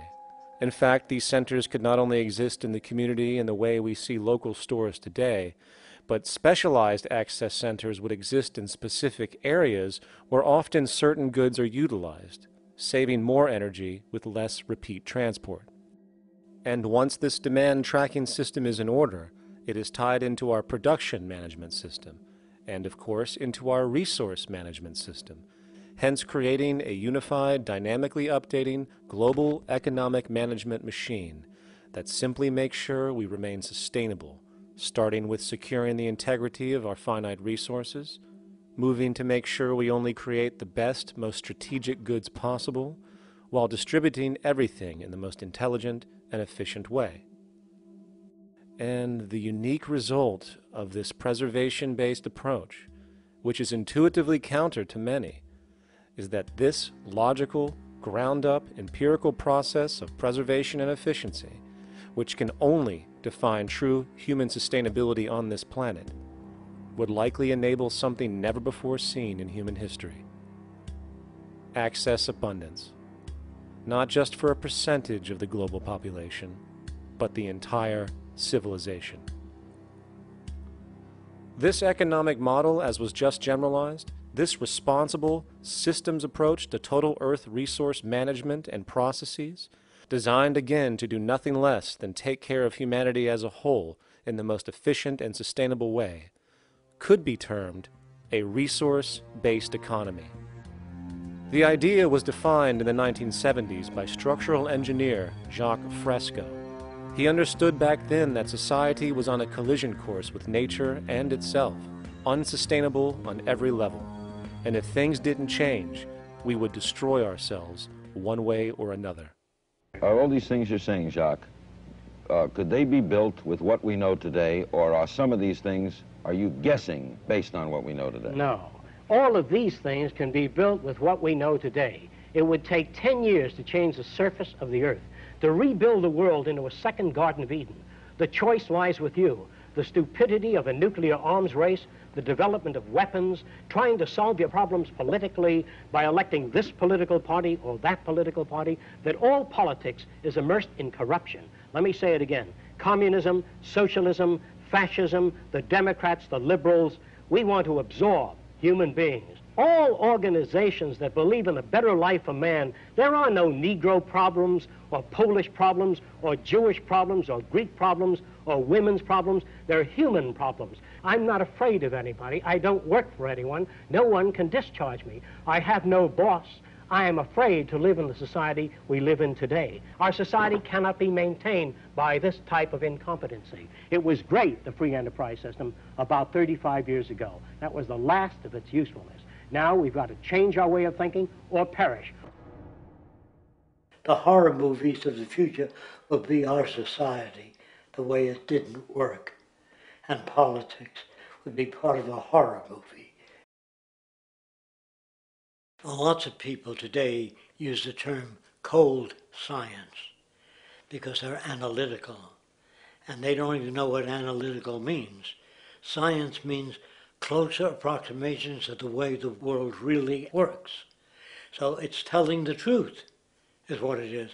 A scientist doesn't try to get along with people. They tell them what their findings are. They have to question all things. And if some scientist comes up with an experiment that shows certain materials have certain strength, other scientists have to be able to duplicate that experiment and come up with the same results. Even if a scientist feels that an airplane wing, due to mathematics or calculations, can hold up a given amount of weight, they still pile sandbags on it to see when it breaks. And they say, you know, my calculations are right, or they're not correct.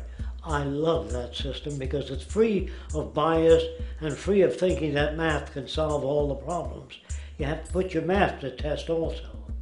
I think that every system that can be put to test should be put to test, and that all decisions should be based upon research. A resource-based economy is simply the scientific method applied to social concern, an approach utterly absent in the world today. Society is a technical invention, and the most efficient methods of optimized human health, physical production, distribution, city infrastructure, and the like reside in the field of science and technology, not politics or monetary economics. It operates in the same systematic way as, say, an airplane, and there is no Republican or liberal way to build an airplane. Likewise, nature itself is the physical referent we use to prove our science, and it is a set system, emerging only from our increased understanding of it. In fact, it has no regard for what you subjectively think or believe to be true. Rather, it gives you an option. You can learn and fall in line with its natural laws and conduct yourself accordingly, invariably creating good health and sustainability, or you can go against the current to no avail. It doesn't matter how much you believe you can just stand up right now and walk on the wall next to you. The law of gravity will not allow it. If you do not eat, you will die. If you are not touched as an infant, you will die. As harsh as it may sound, nature is a dictatorship, and we can either listen to it and come in harmony with it, or suffer the inevitable adverse consequences. So, a resource-based economy is nothing more than a set of proven, life-supporting understandings where all decisions are based upon optimized human and environmental sustainability. It takes into account the empirical life ground, which every human being shares as a need, regardless, again, of their political or religious philosophy. There is no cultural relativism to this approach. It isn't a matter of opinion. Human needs are human needs, and having access to the necessities of life, such as clean air, nutritious food, and clean water, along with a positively reinforcing, stable, nurturing, and non-violent environment, is demanded for our mental and physical health, our evolutionary fitness, and hence the species' survival itself. A resource-based economy would be based upon available resources. You can't just bring a lot of people to an island or build a city of 50,000 people without having access to the necessities of life. So when I use the term a comprehensive systems approach, I'm talking about doing an inventory of the area first and determining what that area can supply, not just architectural approach, not just design approach, but design must be based on all of the requirements to enhance human life. And that's what I mean by an integrated way of thinking. Food, clothing, shelter, warmth, love, all those things are necessary. If you deprive people of any of them, you have a lesser human being, less capable of functioning. As previously outlined, a resource-based economy's ground-up, global, systems approach to extraction, production, and distribution is based upon a set of true economic mechanisms, or strategies, which guarantee efficiency and sustainability in every area of the economy. So, continuing this train of thought regarding logical design, what is next in our equation?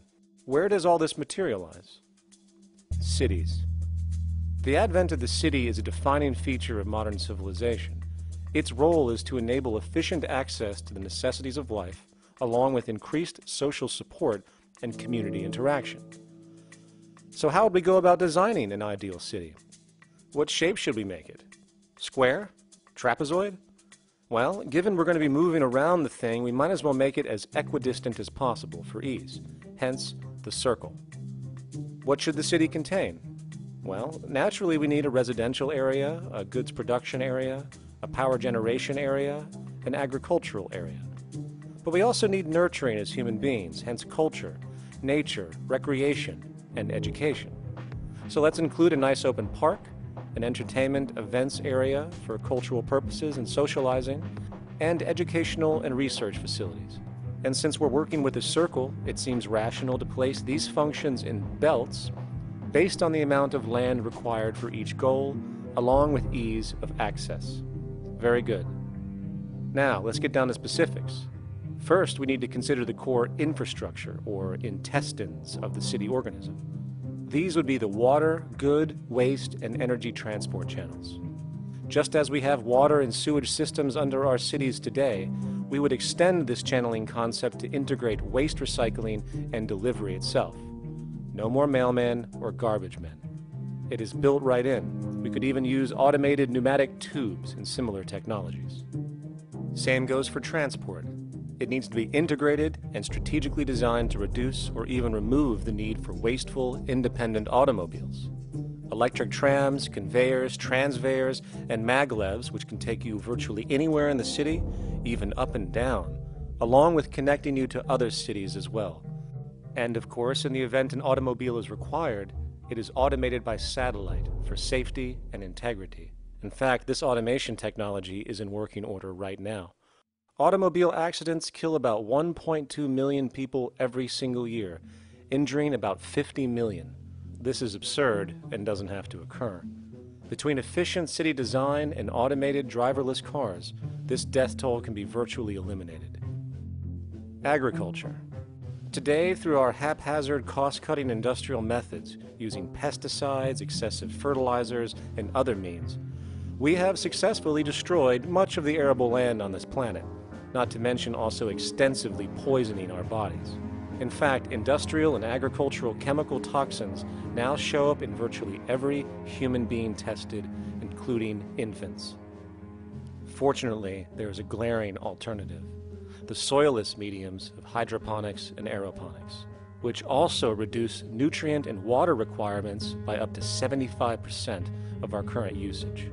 Food can now be organically grown on an industrial scale in enclosed vertical farms, such as in 50-story 1-acre plots, virtually eliminating the need for pesticides and hydrocarbons in general. This is the future of industrial food cultivation, efficient, clean, and abundant. So, such advanced systems would be, in part, what comprise our agricultural belt, producing all the food required for the entire city's population, with no need to import anything from the outside, saving time, waste, and energy. And speaking of energy, the energy belt would work in a systems approach to extract electricity from our abundant renewable mediums, specifically wind, solar, geothermal, and heat differentials, and if near water potentials, tidal and wave power. To avoid intermittency and make sure a positive net energy return occurs, these mediums would operate in an integrated system, powering each other when needed, while storing excessive energy to large supercapacitors under the ground, so nothing can go to waste. And not only does the city power itself, particular structures will also power independently and generate electricity through photovoltaic paints, structural pressure transducers, the thermocouple effect, and other current but underutilized technologies.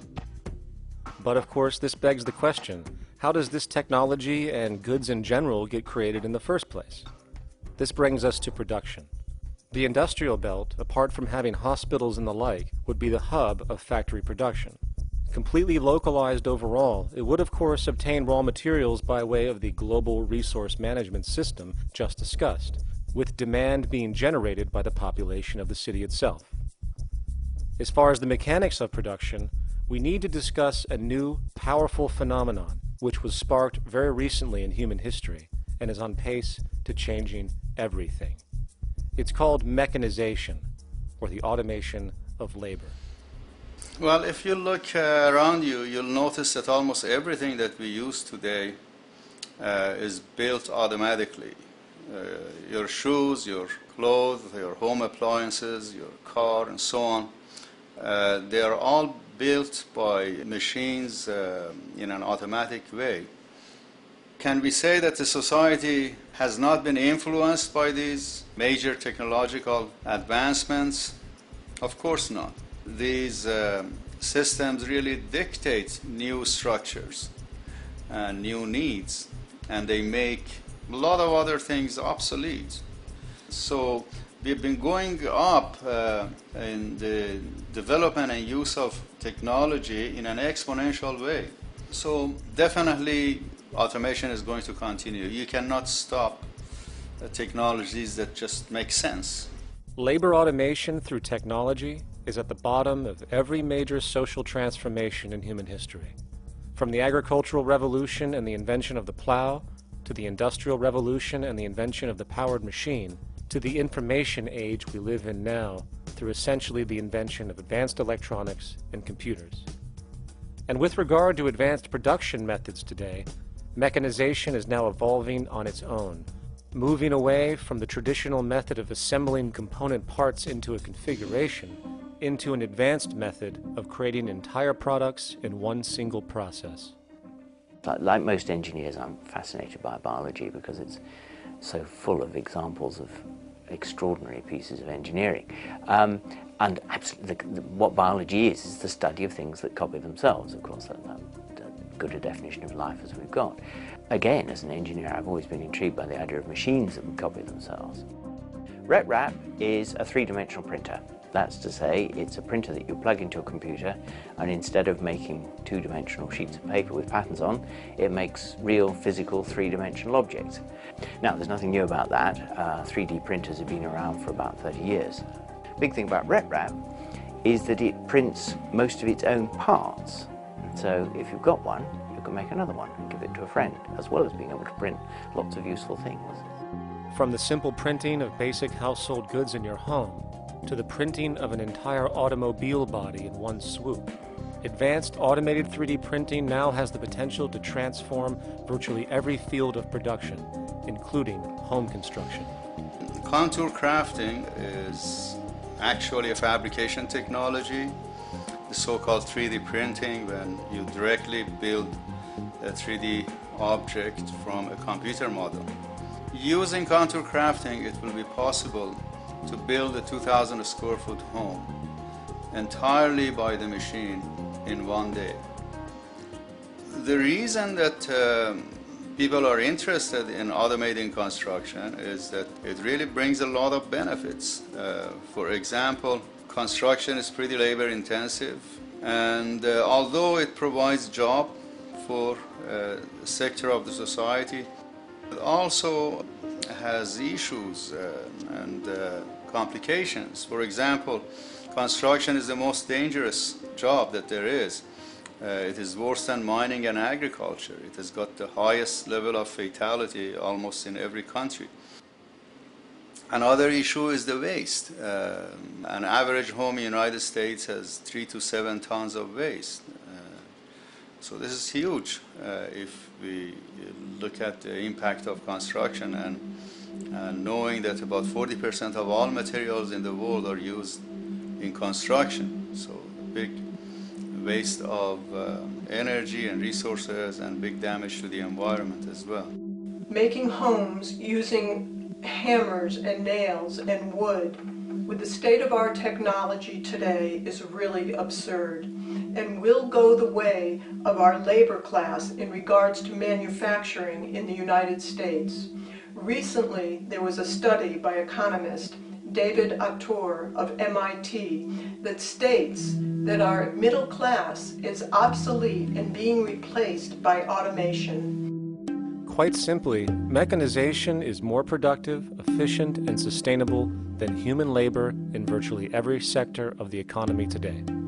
Machines do not need vacations, breaks, insurance, pensions, and they can work 24 hours a day every day. The output potential and accuracy compared to human labor is unmatched.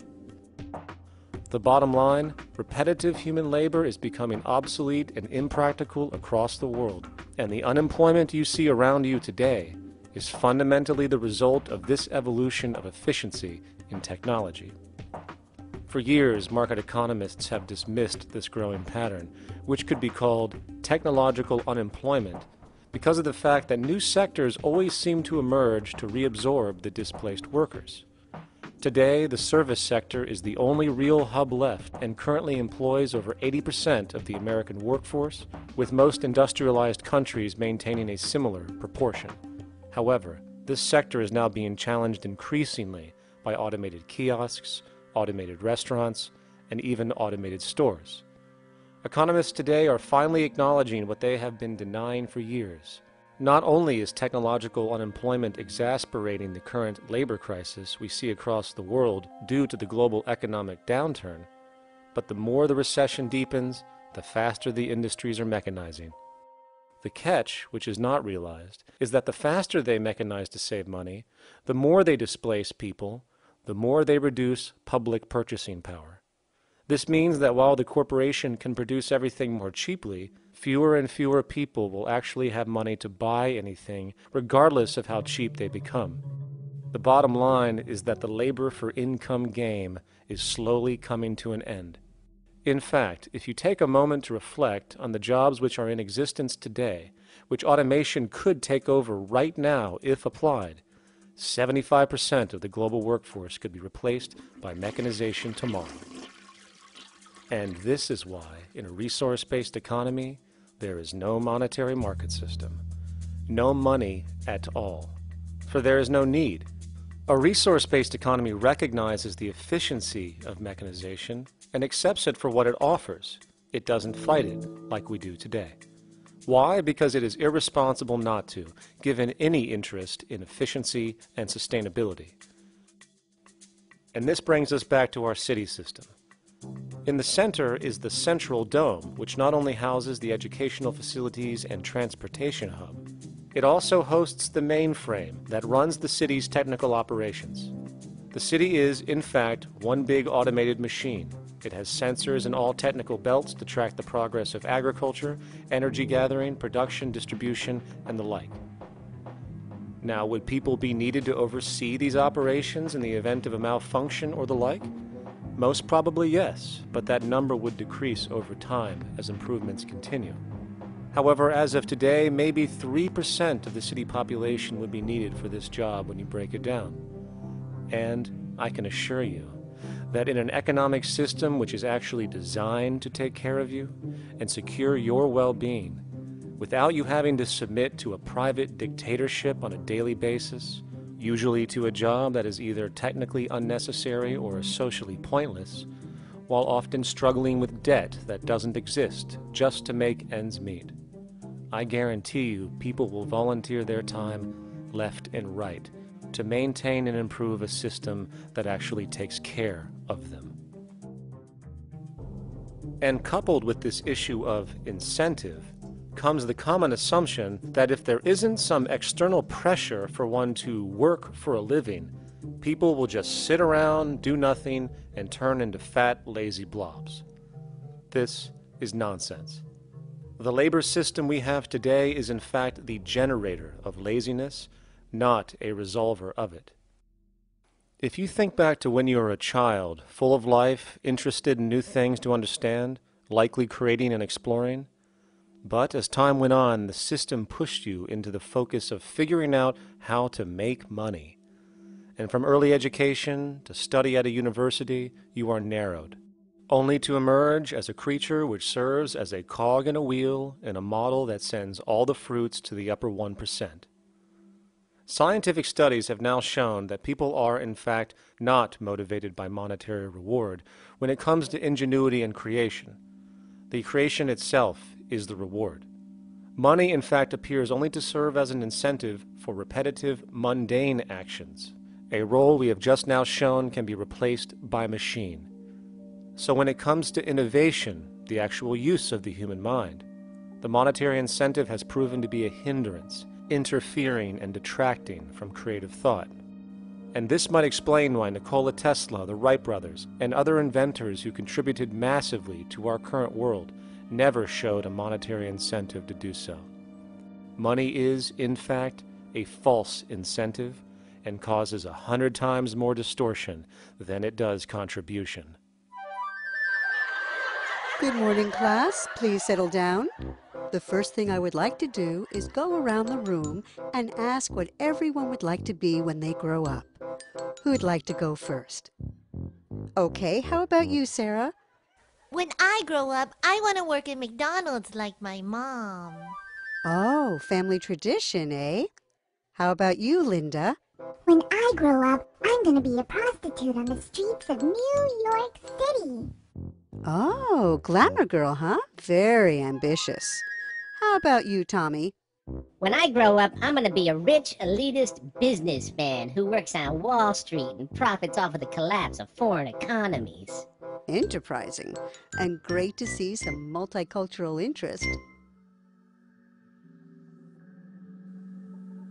As stated before, a resource-based economy applies the scientific method to social concern, and this isn't limited to simply technical efficiency. It also has the consideration of human and social well-being directly and what comprises it. What good is a social system if, in the end, it doesn't produce happiness and peaceful coexistence? So it is important to point out that with the removal of the money system and the necessities of life provided, we would see a global reduction in crime by about 95% almost immediately, for there is nothing to steal, embezzle, scam, or the like. 95% of all people in prisons today are there due to some monetary-related crime or drug abuse, and drug abuse is a disorder, not a crime.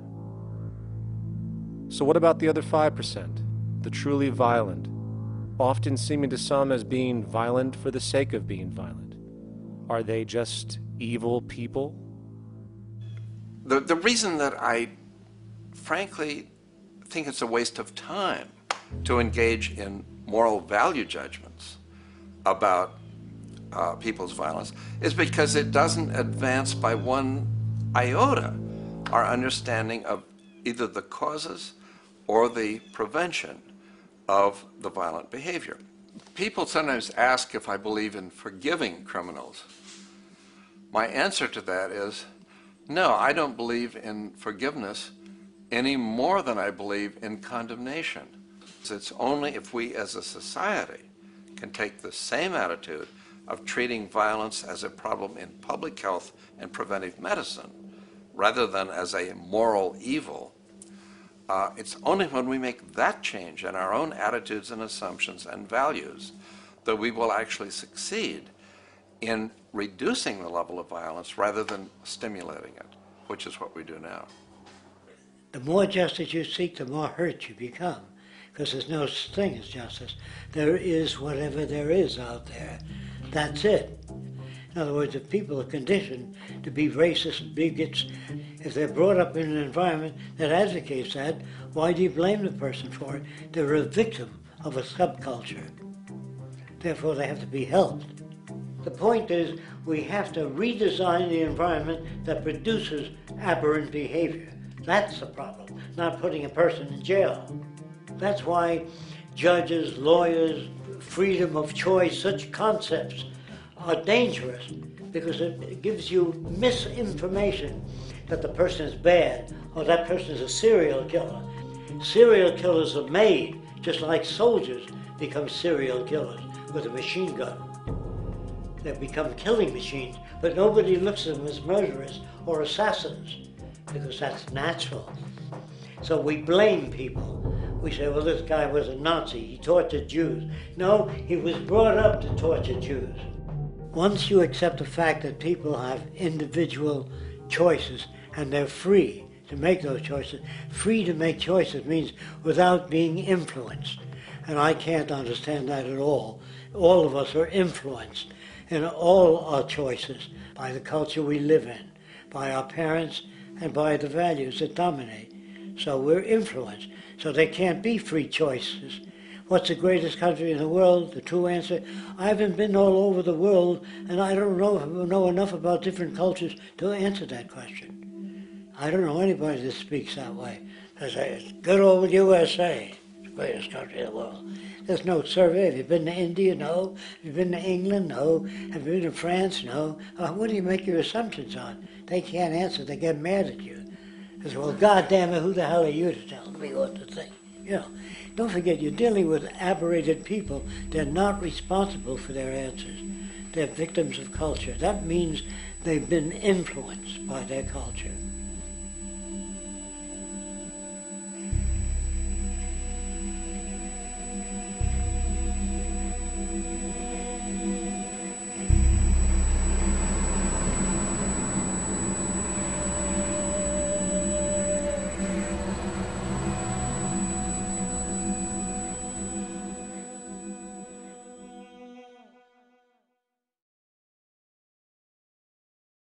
When we consider a resource-based economy, there are often a number of arguments that tend to come up with regard to the efficiency. Now hold on just a minute. Yes? I know what this is. This is called Marxism, buddy. Stalin killed 800 billion people because of ideas like this. My father died in the gulag. Hold on. Communist, fascist. You don't like America, you should just leave. Right, everybody just calm down. Death to the New World Order. Death to the New World Order. And as the irrationality of the audience grew, shocked and confused, suddenly the narrator suffered a fatal heart attack. And the seemingly communist propaganda film was no more.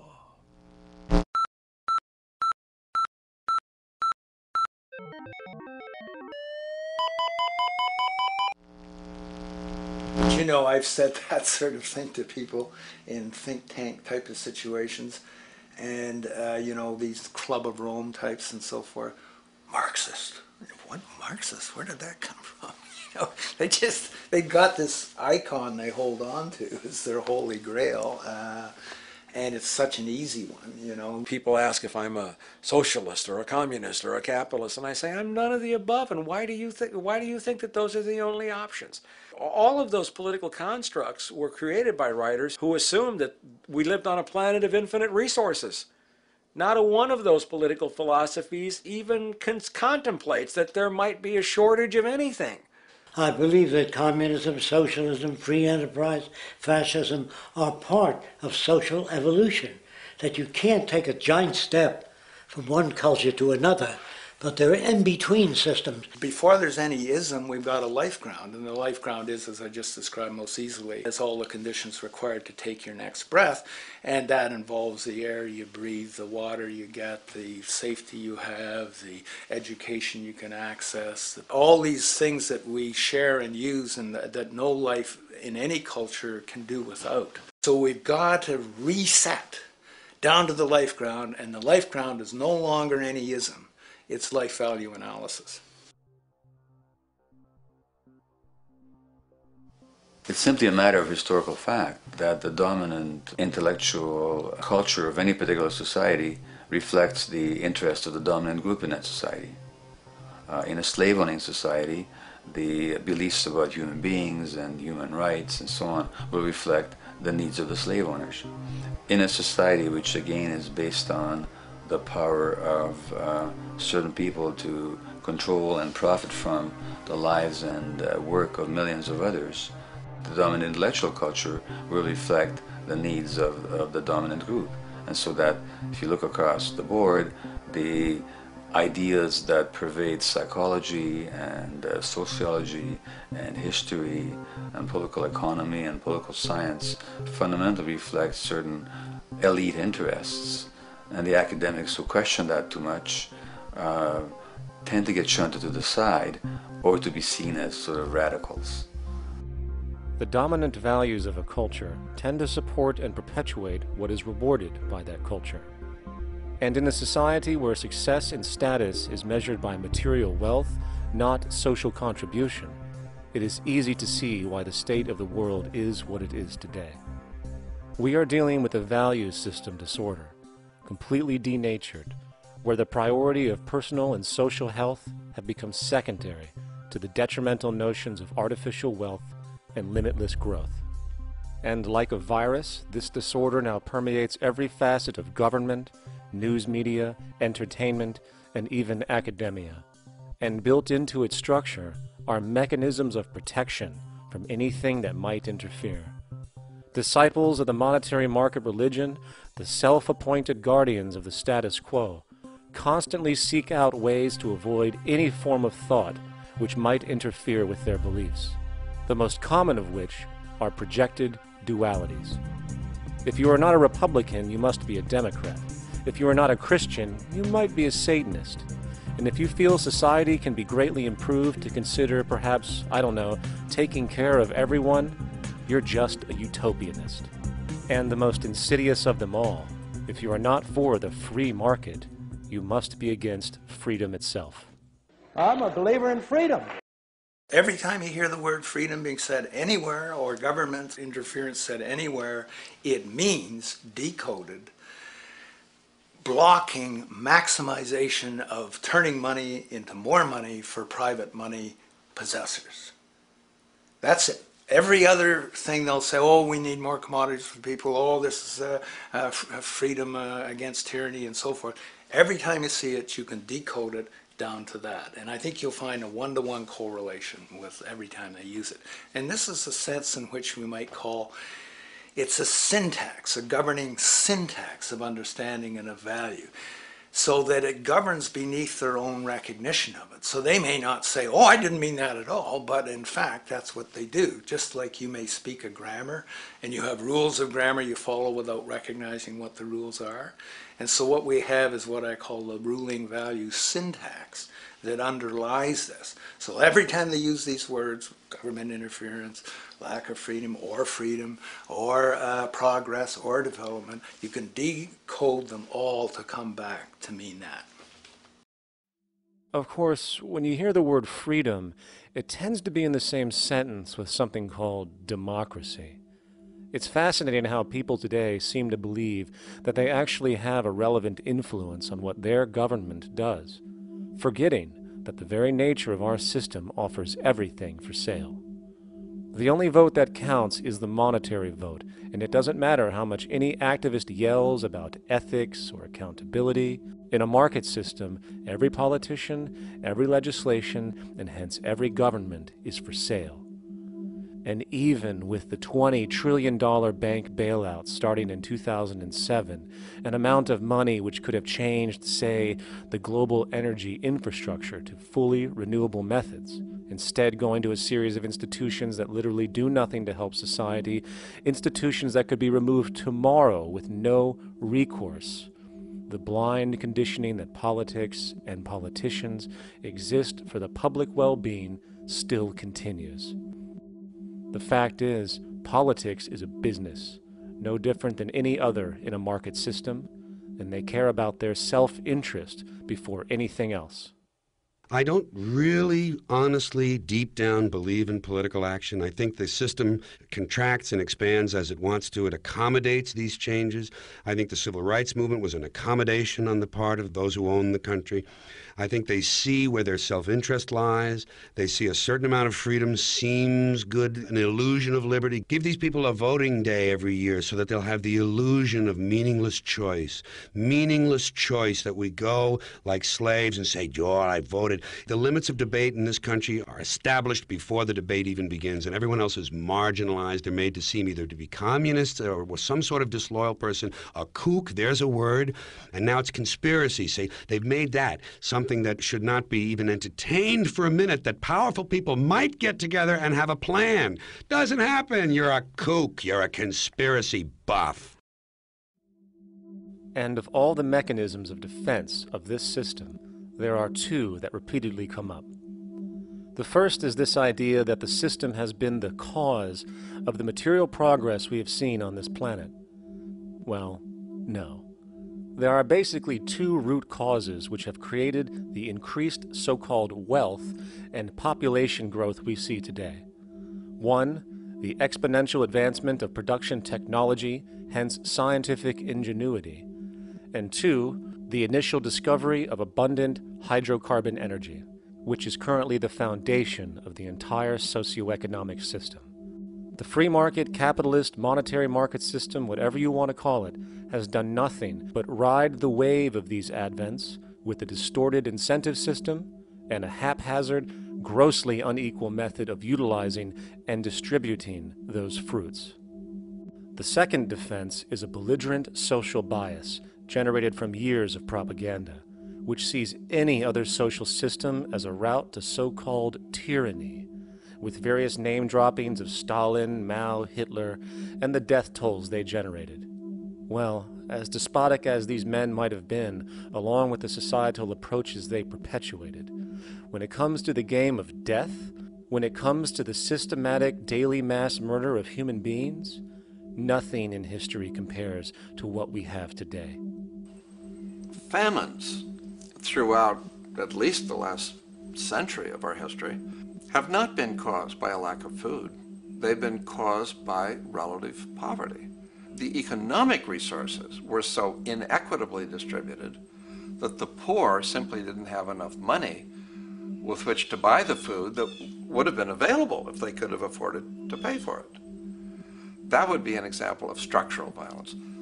Another example, in Africa and some other areas, but I'll particularly focus on Africa, tens of millions of people are dying of AIDS. Why are they dying? It's not because we don't know how to treat AIDS. We have, millions of people in the wealthy countries are getting along remarkably well because they have the medicines that will treat it. The people in Africa who are dying of AIDS are not dying because of the HIV virus. They're dying because they don't have the money with which to pay for the drugs that would keep them alive. Gandhi saw this. He said the deadliest form of violence is poverty. And that's absolutely right. Poverty kills far more people than all the wars in history, more people than all the murderers in history, more than all the suicides in history. Not only does structural violence kill more people than all the behavioral violence put together, structural violence is also the main cause of behavioral violence.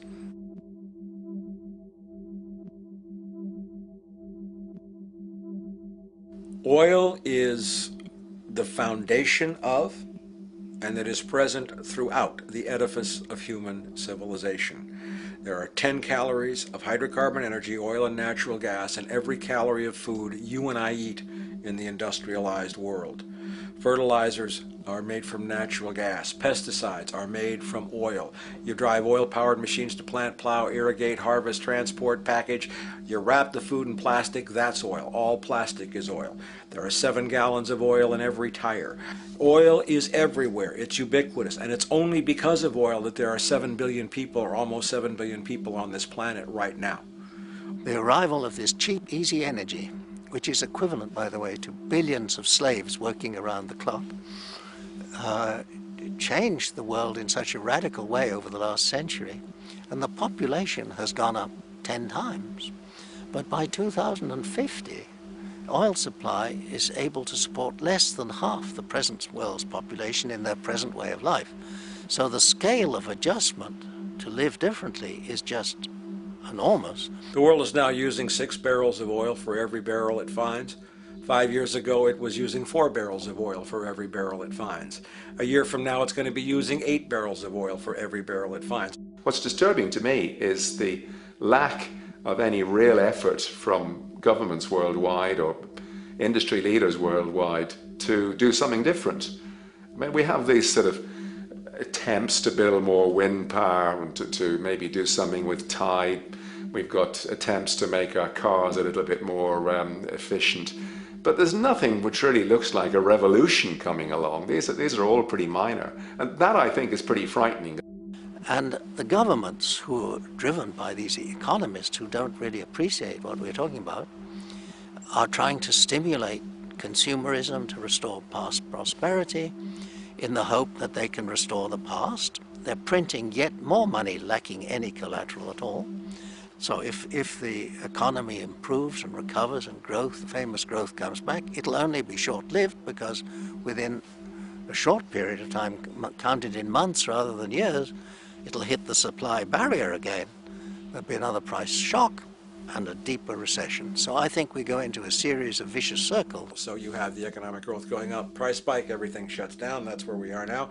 Then it starts to come up again. But what we have now is this area where there's no more ability to produce cheap energy. We're at the peak. We're on the downslope of oil production. No way you're going to get any more out of the ground any faster, which means that things shut down. The price of oil drops, which it did in early 2009, but then as you have an ersatz so-called recovery, the price of oil starts to come back. It's recently been hovering around $80 a barrel, and what we see is at $80 a barrel now, with the economic and financial collapse, people are having a hard time affording that.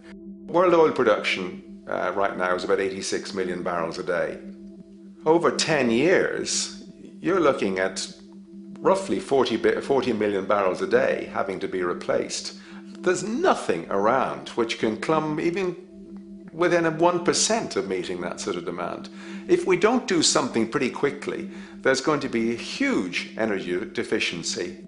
I think the big mistake is in not recognizing a decade or so ago that a concerted effort needed to be made to develop these sustainable forms of energy. I think that's something our grandchildren will look back on with total disbelief. You people knew that you were dealing with a finite commodity. How could you possibly have built your economy around something which was going to disappear? For the first time in human history, the species is now faced with the depletion of a core resource central to our current system of survival.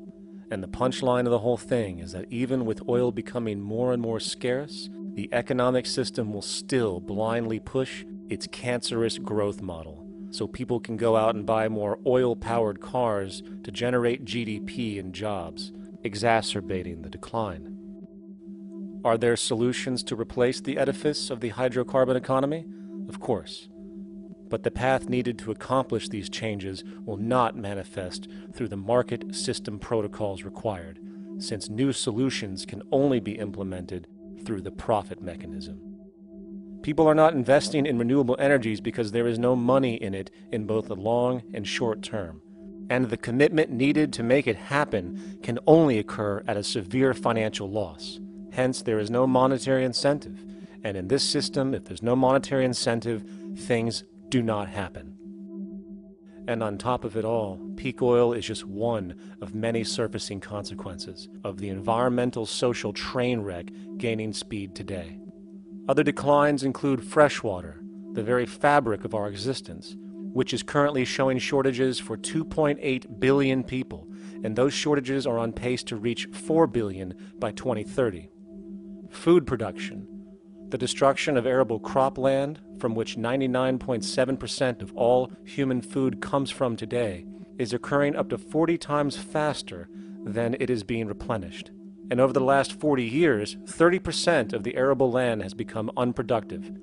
Not to mention that hydrocarbons are the backbone of agriculture today, and as it declines, so will the food supply. As far as resources in general, at our current patterns of consumption, by 2030 we will need 2 planets to continue our rates. Not to mention the continual destruction of life-supporting biodiversity, causing extinction spasms and environmental destabilization across the globe.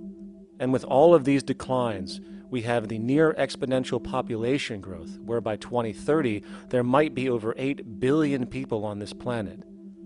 Energy production alone would need to increase 44% by 2030 to meet such demand. And again, since money is the only initiator of action, are we to expect that any country on the planet is going to be able to afford the massive changes needed to revolutionize agriculture, water processing, energy production, and the like, when the global debt pyramid scheme is slowly shutting the entire world down? Not to mention the fact that the unemployment you currently see is going to become normality due to the nature of technological unemployment. The jobs are not coming back. And finally, a broad social perspective. From 1970 to 2010, poverty on this planet doubled due to this system. And given our current state, do you honestly think we will see anything less than more doubling, more suffering, and more mass starvation? There is not going to be any recovery. This is not some long depression that we're someday going to pull out of. I think the next phase we're going to see after the next round of economic collapse is massive civil unrest, when employment checks stop being paid because the states have no money left. And when things get so bad that people lose confidence in their elected leaders, they will demand change if we don't kill each other in the process or destroy the environment. I'm just afraid that we might get to the point of no return. And that bothers me no end. We do all we can to avoid that condition. It's clear that we're on the verge of a great transition in human life. That what we face now is this fundamental change of the life we've known over the last century. There has to be a link between the economy and the resources of this planet, the resources being, of course, all animal and plant life, the health of the oceans and everything else. This is a monetary paradigm that will not let go until it's killed the last human being. The in-group will do all it can to stay in power. And that's what you got to keep in mind. They'll use the Army and Navy and lies or whatever they have to use to keep in power. They're not about to give it up because they don't know of any other system that will perpetuate their kind.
a straight and stronger course to the corner of your life.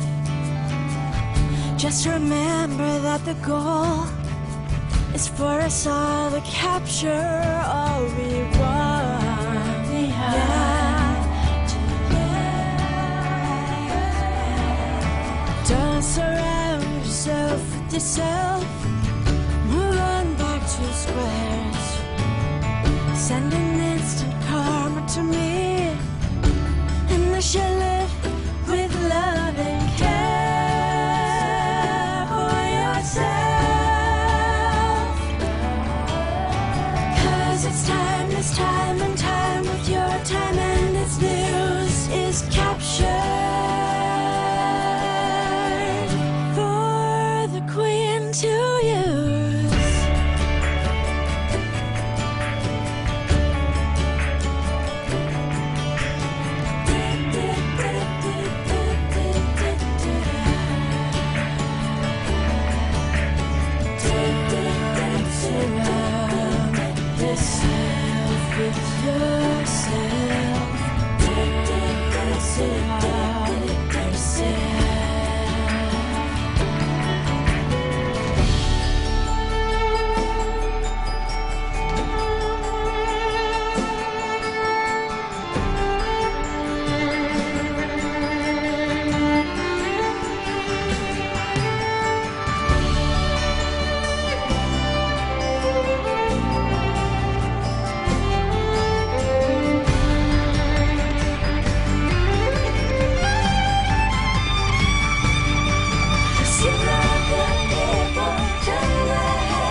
Satisfied.